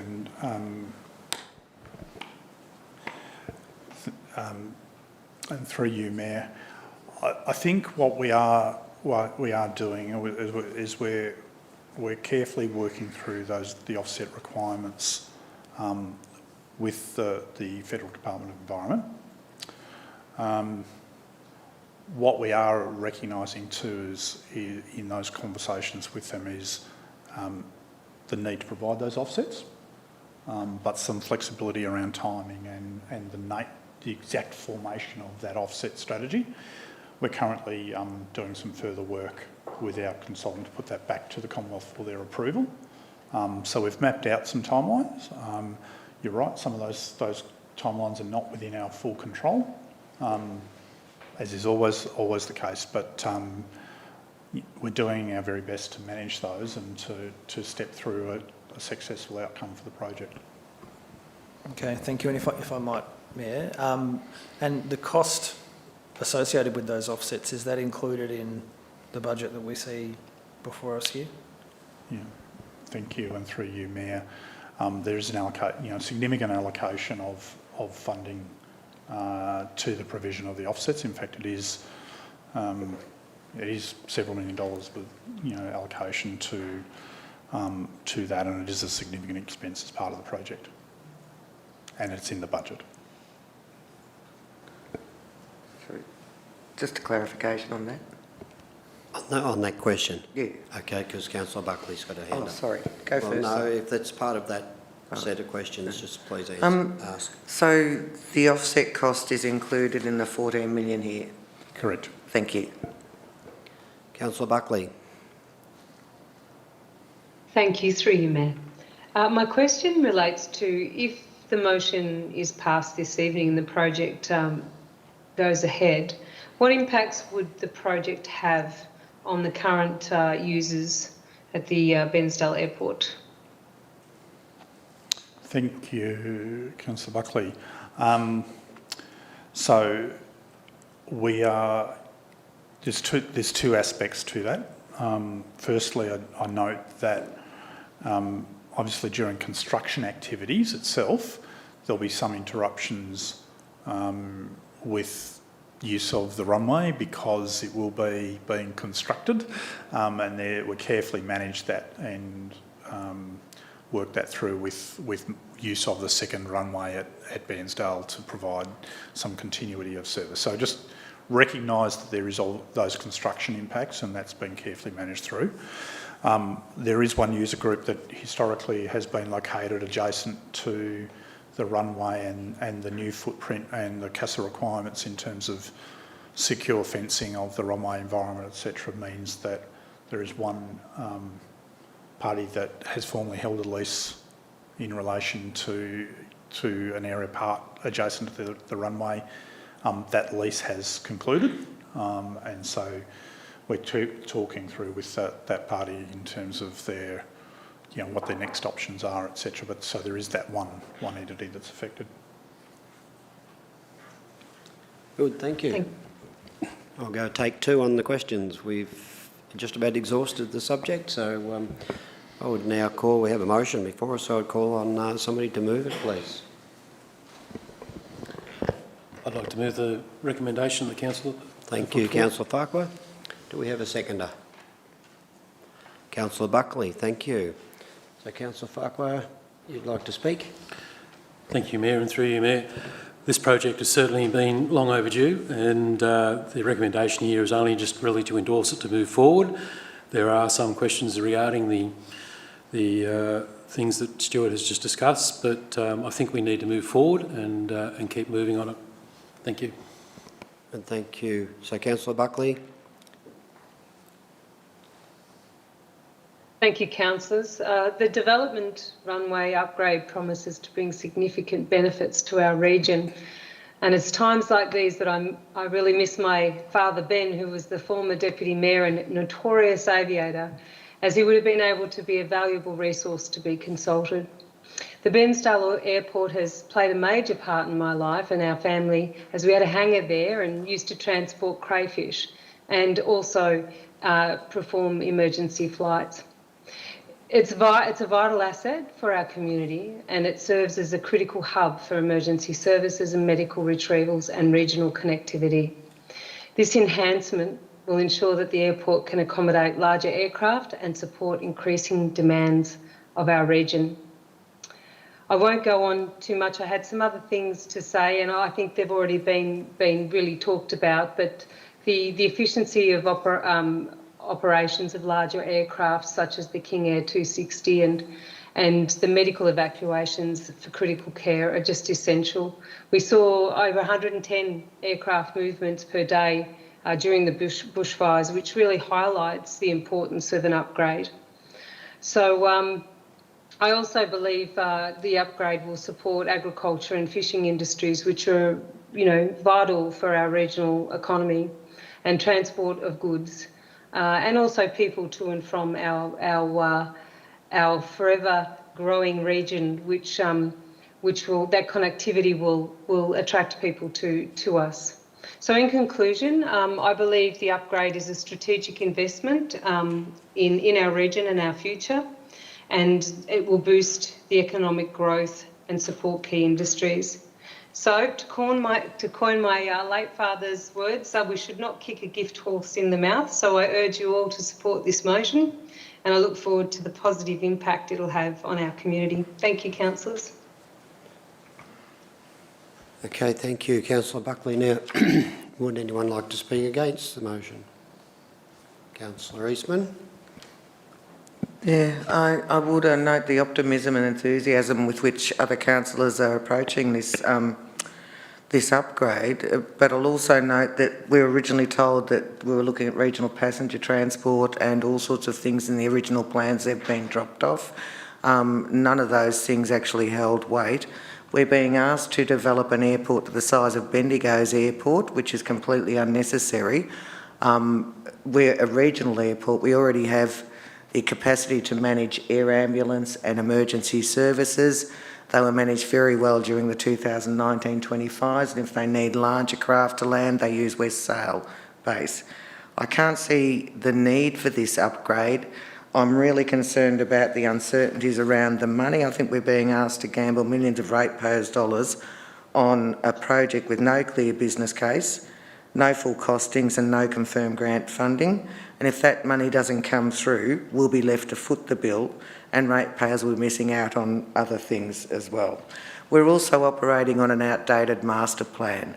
For instance, Toll only took over Palair in October last year. They might have been consulted now, but users weren't consulted properly at the start with the original master plan. The community hasn't been consulted properly. One user has been consulted.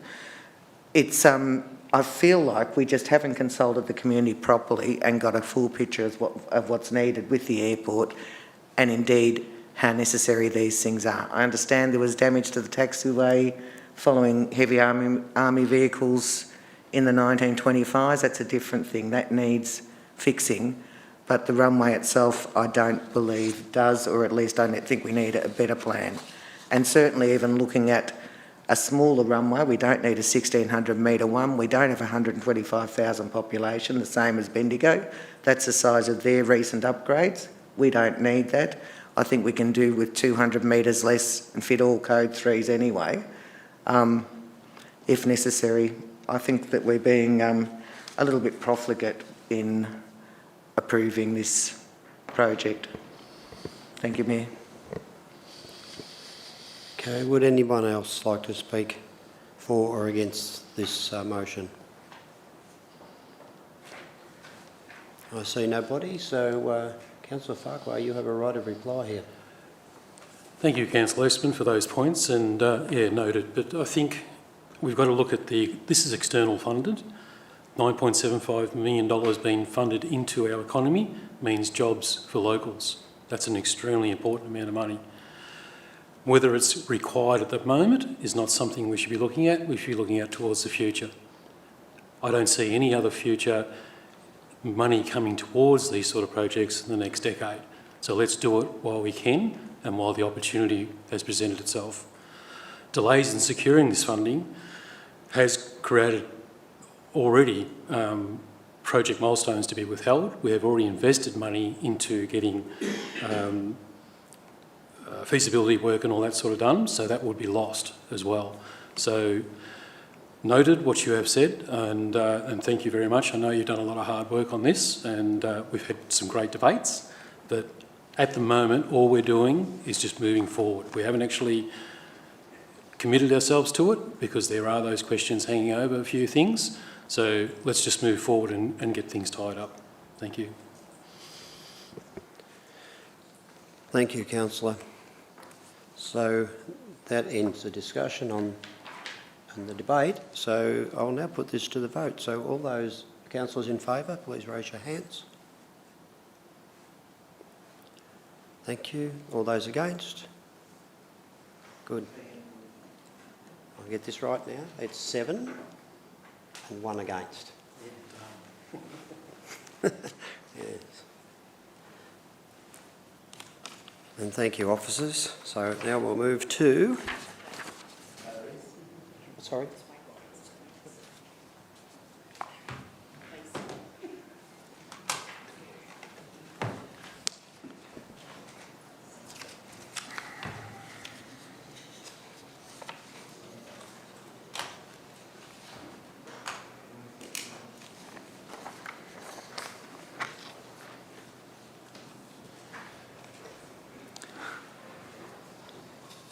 Good.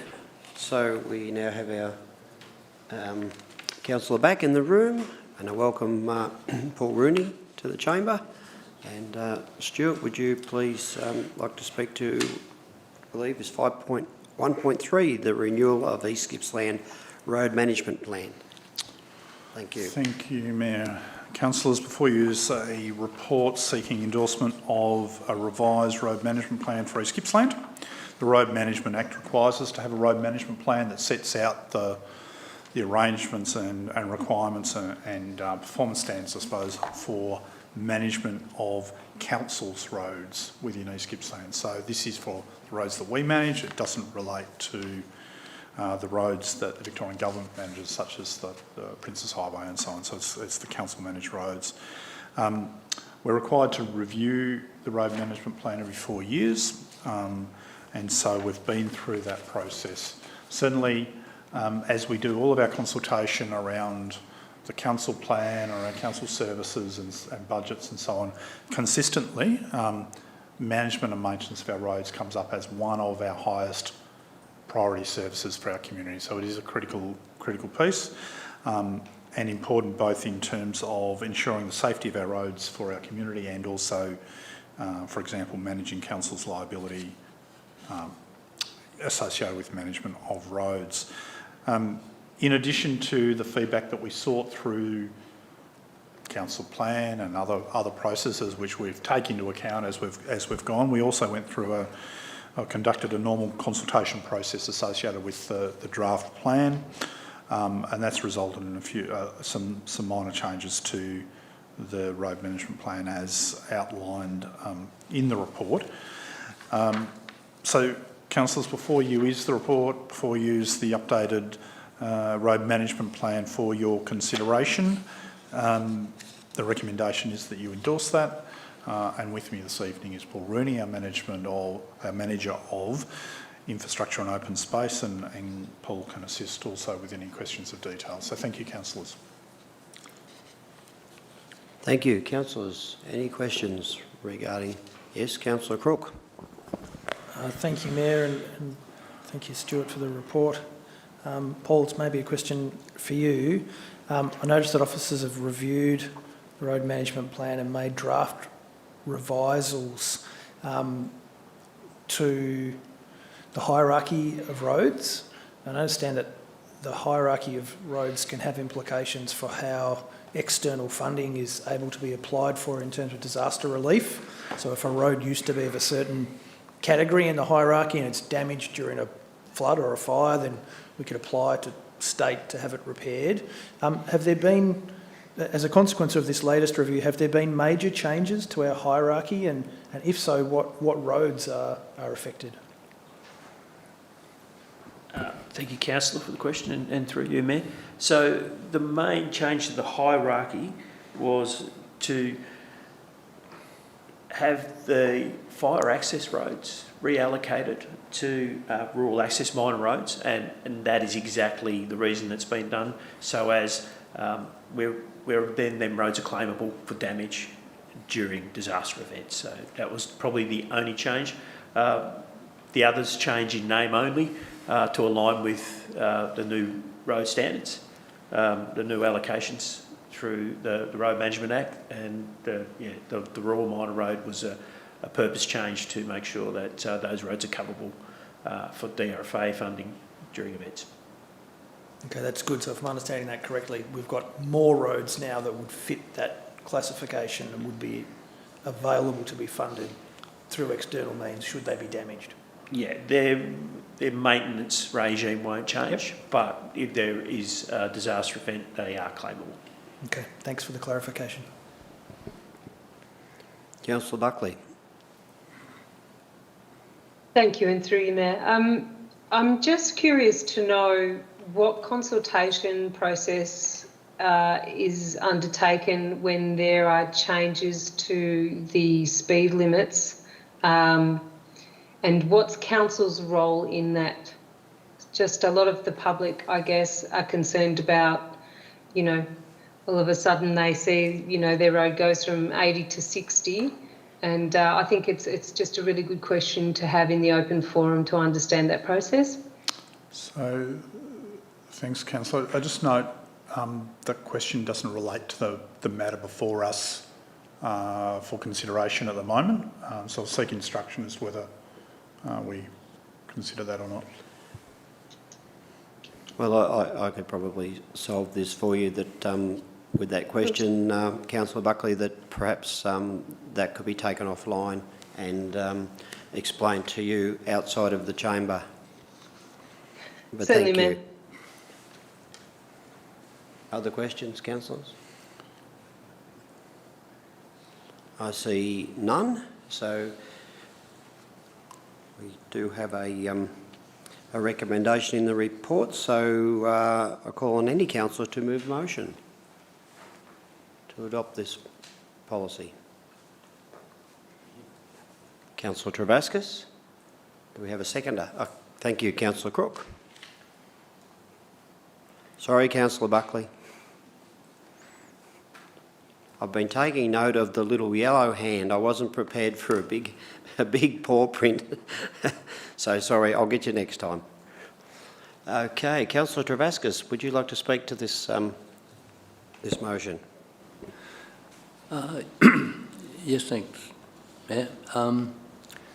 Just driving around the roads, I think they're really in good condition here, and I think the crew that's looking after the roads and everyone else is doing a very good job. So I just trust them, and I think a recommendation they put forward is worth supporting. Thank you. Councillor Crook. Yes, thank you, Mayor. Just to reiterate several sentiments that I hear on a regular basis. That's that roads are critical to our region, critical for our economy, critical to our safety, critical to the vital transport networks that we all use. The other point I'd make is that it's critical that we have a road management plan, and I think no matter how good the condition of the roads, people always think that they could be better, but I agree with the sentiments from Councillor Travascus that given the enormity of the task, I think we're doing a pretty good job, and I commend the road management plan to the Council for adoption. Good, thank you. Anybody else wish to speak for or against? Councillor Buckley, are you speaking for or against? I'm speaking for, Mayor. Thank you. Look, I think that this is a well-structured road management plan, and that is really important for safety, efficiency, and also for our transport and infrastructure. Our roads are lifelines for our region, and they connect our businesses and our people, and they facilitate movements of goods as well as emergency services, and support the economic growth for our communities. So being on the, chairing the Road Safety Committee, it's really made me realise the importance of a plan, and identifying, potential hazards and potholes, worn-out signage, inadequate lighting, anything that we can do to reduce accidents and injuries. I really think that should be a focus, and including ensuring that it's safe for all users, such as pedestrians and cyclists and motorists. So I believe that we are very mindful about how we use the ratepayers' money, and very thoughtful. And I think we've got a really good team in place, because I've got to know them over a period of time, and I thank them for their effort and their hard work. I still believe the importance of having good community consultation, and that should always we should apply the lens of that when we're working with community about what's important to them, and take seriously what feedback we get. So, councillors, I urge you to support this motion tonight, because it's an important part of the core function of what we do here at Council. Thank you. Okay, thank you. So we have nobody who wishes to speak against this, so I think we can put this to the vote. So all those councillors in favour? I count 9 this time, that would be unanimous.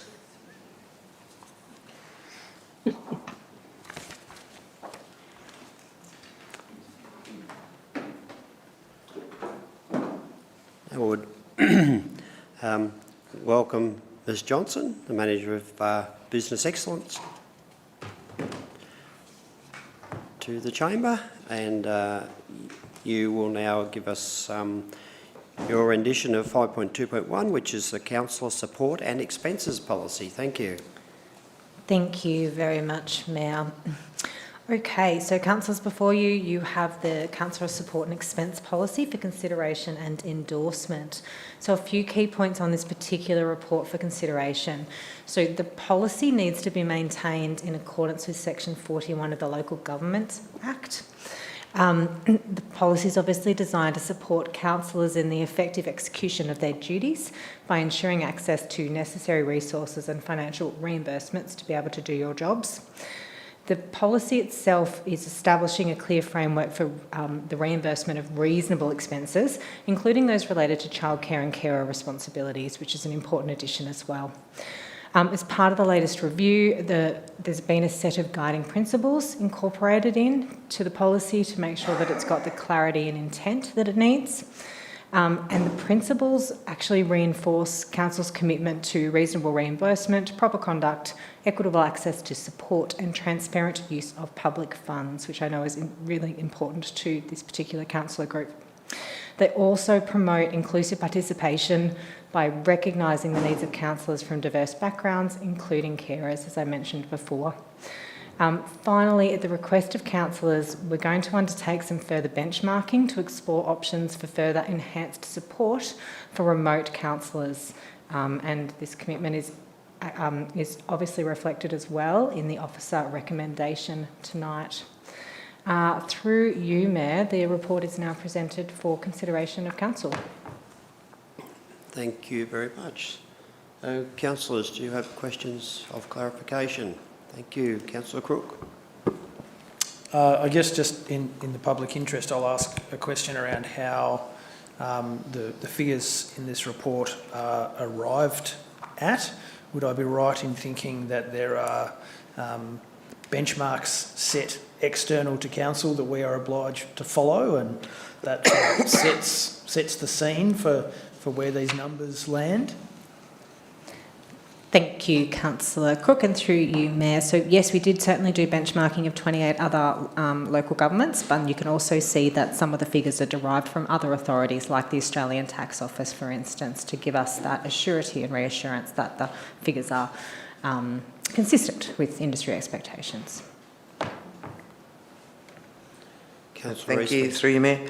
Looking at the replacement of tax office room rates with general 4-star accommodation, I'm wondering if there's a potential saving in that, and if that's the same standard used for staff when they claim reimbursement of expenses. Thank you, Councillor Eastman.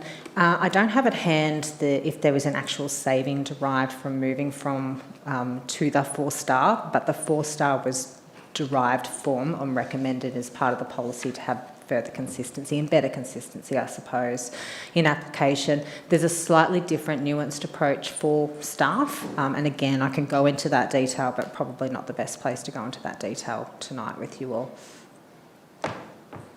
Thank you.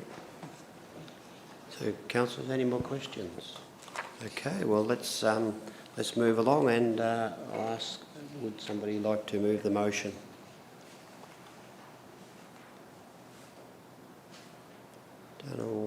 Thank you, Councillor Farquhar. And a second, Councillor Allen. Thank you. So, Councillor Farquhar.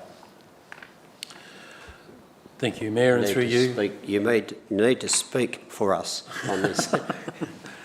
Thank you very much. Well, obviously we feel the councillor's remuneration might be a bit short, and we can't do anything about that because that is benchmark. So thank you very much for all your work you've done on this, Sarah, and I think the document explains itself, and that's all I probably really need to say on that. Thank you. Councillor Allen. Nothing more to add. Thanks, Mayor. Okay. Anyone wish to speak against? I see nobody, so sorry, Councillor Buckley. There's that hand again. The yellow one's up now. Gotcha. Yeah, thank you, Mayor. So, look, I'd like to acknowledge the efforts that have gone into formulating this policy and also that some improvements have been made. Yet I will again tonight express my concerns regarding the Council Support and Expenses policy, and I regret that I can't support it in its current form.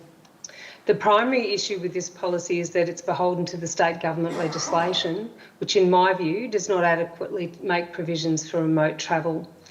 Our region is vast and the demands of our roles often require us to travel significant distances. This is on top of our other duties, and we're also now required to do 6 weeks a year of mandatory unpaid training. The current policy fails to address the unique challenges faced by councillors in remote areas, leaving us to not be adequately compensated for travel times. Furthermore, it is important to highlight the immense amount of work that councillors undertake. The allowance provided under this policy, in my view, does not compensate us fairly for the time and effort we invest in serving our community. Many of us are required to manage our own businesses alongside councillor duties, which is a full-time workload. The outdated view that being a councillor is a voluntary position no longer holds true in today's demanding environment of our responsibilities are great and require dedicated hard work. It's an honour to be a councillor and we are all here to serve. But as normal members of our community, we too have the same pressures of the cost of living. I do note that further work is to be undertaken, and I hope this will be an opportunity to see if the inequity can be addressed. However, until these issues are resolved, I cannot in good conscience support a policy that falls short of meeting the needs, in my view, of councillors and by extension, our community. Thank you, Mayor. Okay, thank you. Anyone else wish to speak to for or against this?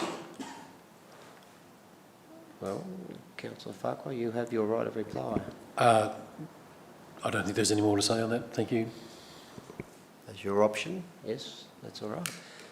So if that's the end of discussion, councillors, we'll put this to the vote. So all those in favour? And those against? Thank you, councillors. So we have an 8 to 1, which equals 9 again.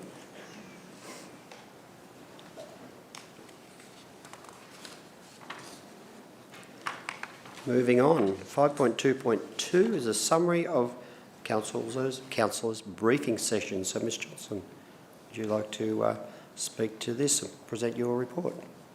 Yes, thank you, Mayor. So the report before you is seeking you to note the 4 briefing notes that are provided to the attached report in attachments 1 to 4.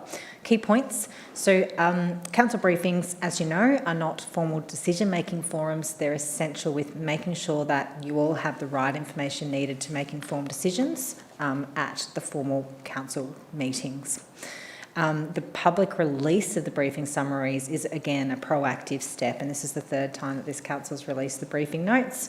And the idea and intent is to enhance community understanding and trust in council's deliberative processes to make decisions. This has been in place since the 10th of June, and so this particular report provides council briefing notes from council briefings held on the 12th of August, the 19th of August, the 26th of August and the 2nd of September. The report is presented to you, Mayor, for consideration. Thank you. So, councillors, any questions? Councillor Crook, go ahead. Thank you for the report. I appreciate the importance of releasing the summaries of our council briefings in the interest of council transparency. However, I'm a little bit confused, and possibly you can help me understand. Is it a legislative requirement somewhere that in order to release the briefings they need to go through a council meeting? Is it not the case that we could just be publishing the summaries without them having to come to a meeting? It seems like if we've agreed that we can do it, can't we just do it, or does it have to come to a meeting? Thank you, Councillor Crook, and through you, Mayor. That's really at the discretion of council. It can absolutely just be released straight to the public. My understanding is through the benchmarking that we did on the transparency and increased transparency that another transparency mechanism would be to present these formally in a council meeting before public release. So it's just about how council want to consider the release of the briefing notes to the community. Okay, thank you for that explanation, and I look forward to that discussion, councillors. Councillor Buckley. Yes, thank you. So,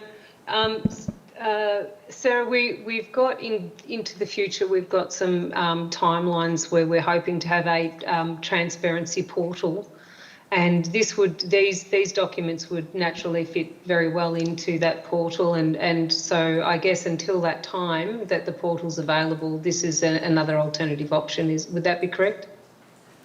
Thank you, Councillor Buckley, and yeah, through you, Mayor. So yes, absolutely. Something that is part of the council plan, the publicly released council plan for this council group for the next 4 years, talks about a transparency portal and the implementation and launch of a transparency portal. That's something that won't be occurring though until the end of this particular financial year, start of the following financial year. So until such time, yes, that will provide another mechanism to release these information to the community. But again, there's still, we can still continue to present them at council meetings, or we can release them in other ways as well to community too. Good, thank you. Councillor Farquhar. I'm just wondering, do we need to have discussion on this? Can we just move a motion tonight to have these action approved, and the motion would be to immediately publish the briefing notes as they come through? Yep, thank you, Councillor Farquhar, and through you, Mayor. My understanding is that yes, we should be able to do that if someone would like to propose an alternate motion to the one that's presented. Do I need that written, or can I just give you an alternative motion to? Wait. Yep. Okay. Okay, so do we need to pause for a moment while this is presented? It's only 8 o'clock. It's policy on the run. I can formulate it nicely and do it smoothly rather than wait. You need your microphone on so the public can hear what you're saying. I can repeat that for yes, the benefit please. of those that are listening intently at home. I was just suggesting that to try and formulate a policy mid-flight in a council meeting will either require the council to pause proceedings in order for that to happen, or some very quick thinking on your behalf, Councillor Farquhar, to articulate a motion that meets their governance requirements. And I might suggest that it may be more pragmatic to have that discussion with council officers and circulate a draft motion to councillors for their consideration to move at a later date, so as to move on with proceedings this evening. I'm more than happy to go with that motion. Oh, it's not a motion. To go with that recommendation. Good. Thanks for that outcome. Councillor Buckley. Yes, Mayor, I suggest the motion be put. Good.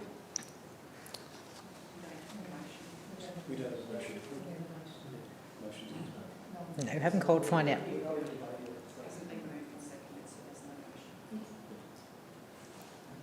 But I was about to ask, would somebody like to move it? But I was cut off. Thank you, Councillor Buckley.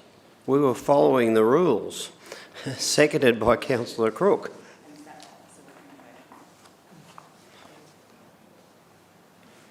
Okay, so Councillor Buckley, would you like to... Thank you, Mayor. We did, just to confirm, Councillor Buckley, you are moving the motion for this particular, the officer's recommendation. So because the amendment was declared null and void to be done at a later date. So somebody missed that in the translation. So please, would you like to speak to it? Thank you, Mayor. So look, this is an important part of the steps of transparency. Every small incrementation of what we do to be more transparent to the community is important. So I'm happy to put the motion forward. Thank you, Councillor Crook. Oh, yes, happy to second those sentiments and recommend the motion for approval to the council, sharing our often belated discussions behind closed doors with the public is an important transparency step I'm happy to be making for those that are interested. So, councillors, does anyone else would like to speak for or against this motion? I see nobody, so let's just put that to the vote. All those in favour, please raise your hands. Thank you, councillors. That's unanimous also.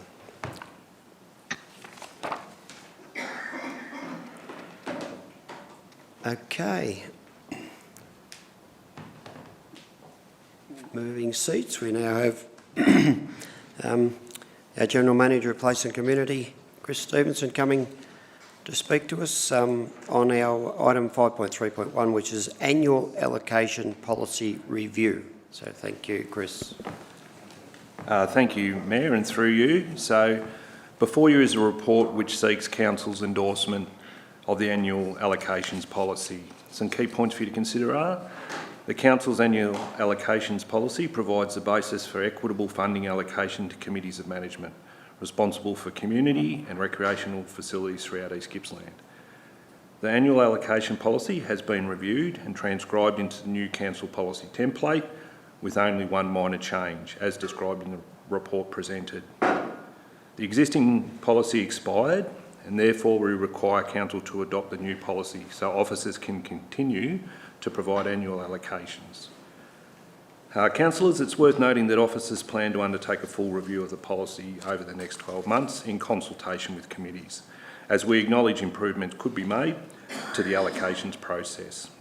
Tonight present with me is also Chris Wayne, Manager of Recreational Services and Facilities, and the report and policy is presented to Council for adoption so that we can continue to provide annual allocations while we undertake a more thorough review of the policy. Thank you. Thank you, Chris. Councillors, do you have any questions on this item? Councillor Eastman? Someone else choking. I'll give you a chance to get your breath. Some clarification about why the schedule was removed from the new policy, please. Thank you for the question, Councillor, and through you, Mayor. It's to speed up the administration process for allocation to a committee that may want to be added to the list, or also to speed up the process to remove a committee from the list. Currently, if it's part of the policy, we have to bring it to a council meeting for that to be moved, and that can take some months depending on availability on the agenda. So that was the reason Office presented this. The schedule is still available for councillors to be able to view and can be provided outside of meeting, but that was a reason for that to be removed from the policy. Sorry, if I may, Mayor, can you explain further what you'd mean by removing a facility from the list? That seems... Yeah, thank you, Councillor, and through you, Mayor. That very rarely happens, but that could happen for a number of reasons. It could be around compliance to the policy, or a grievance that we believe results in removing that funding. Again, that would very rarely happen. The main reason for removing the schedule is actually when we get a request to add someone onto that policy. For us to add someone to that list, it may take 3 to 4 months to get to a council meeting to be able to move that, as opposed to an approval by a general manager. It can happen within weeks, and we can get some funding to that committee if required. Thank you. Thank you. Okay, any other questions, councillors? All right, I'll seek a mover to this motion. The councillor wishes to move.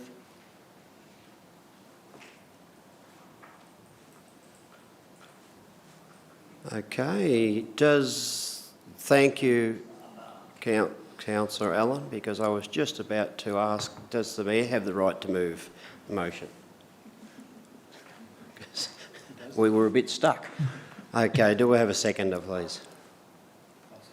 Councillor Farquhar, thank you. So, Councillor Allen, would you like to speak? Thank you, Mayor. Just to say thank you to Chris with a K for the work in reviewing this policy, and I don't think there's much more to say about it. Good, thank you. So, Councillor Farquhar? Agree with Councillor Allen there. There's very little more to speak about. The document explains itself, so thank you. Okay, so would anyone else like to speak for or against? I see no one, so we should put this to the vote. So all those in favour of the motion, please raise your hand. Unanimous. Thank you, councillors.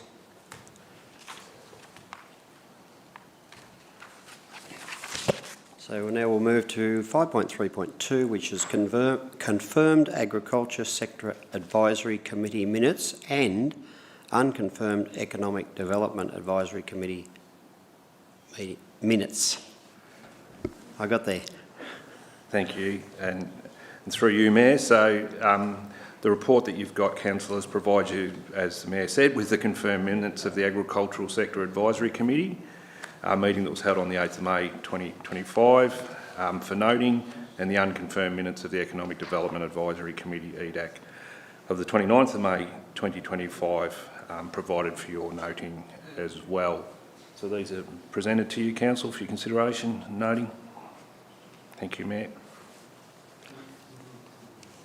Thank you. So, councillors, do you have any questions?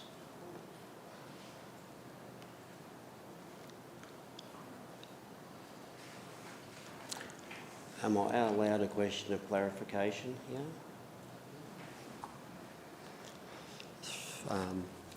To you, Chris. In order to move and second for these, I believe you would have to have been at the meetings, and I'm just wondering, do we have to? We don't need to be at the meeting? Okay. You're just receiving. Oh, that's good, because I was thinking I'd have to vote. I'd have to be the mover. Thank you. You're moving to receive them. You don't have to have been at those meetings. Good, thank you for that clarification. All right, so councillors, if you have no questions, do we have a mover and a seconder, please? So, Councillor Davis, seconder. Councillor Travascus, good, thank you. So, Councillor Davis, you'd like to say a few words? No, thanks, Mayor. There's not much to say. It's just an invitation. And Councillor Travascus. Nothing to add, thank you. Does anyone else wish to speak for or against? I see nobody. So, councillors, will put this to the vote. All those in favour? That also is unanimous. Thank you, councillors and officers. Now that leads us to item 6, which is urgent business. Now, what would you like to say, Councillor Cook? I've just got a bit to read here first. It's okay, please go ahead, Mayor. I didn't mean to interrupt. I'm just happy to move a motion that we move into camera when you require one. I better follow the rules here. So, councillors, the Chief Executive Officer has advised that an item of urgent business has arisen. This matter relates to confidential business and will therefore need to be considered in the closed part of tonight's meeting.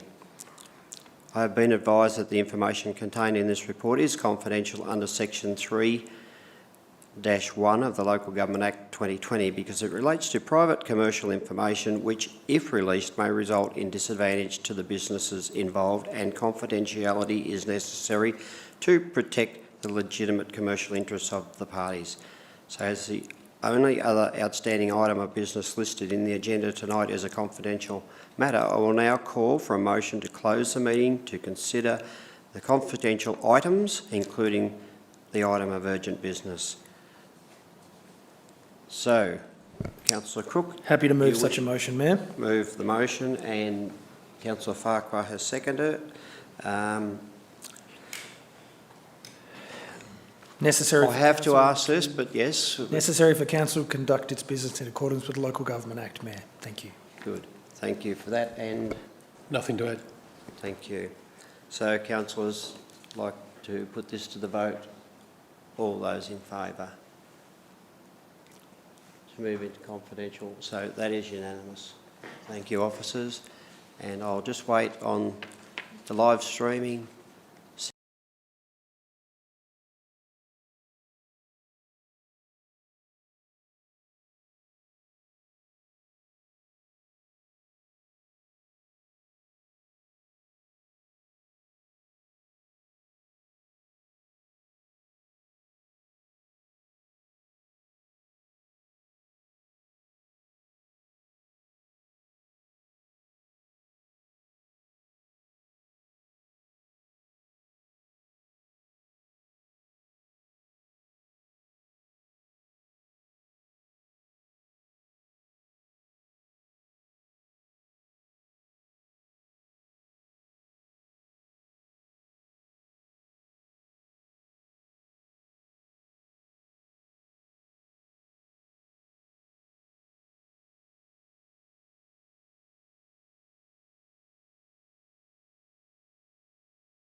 Is everybody flooding back into... Oh, we're back online. For those people who are watching, we are just waiting to repopulate the chairs in the chamber for those who stepped out for a moment.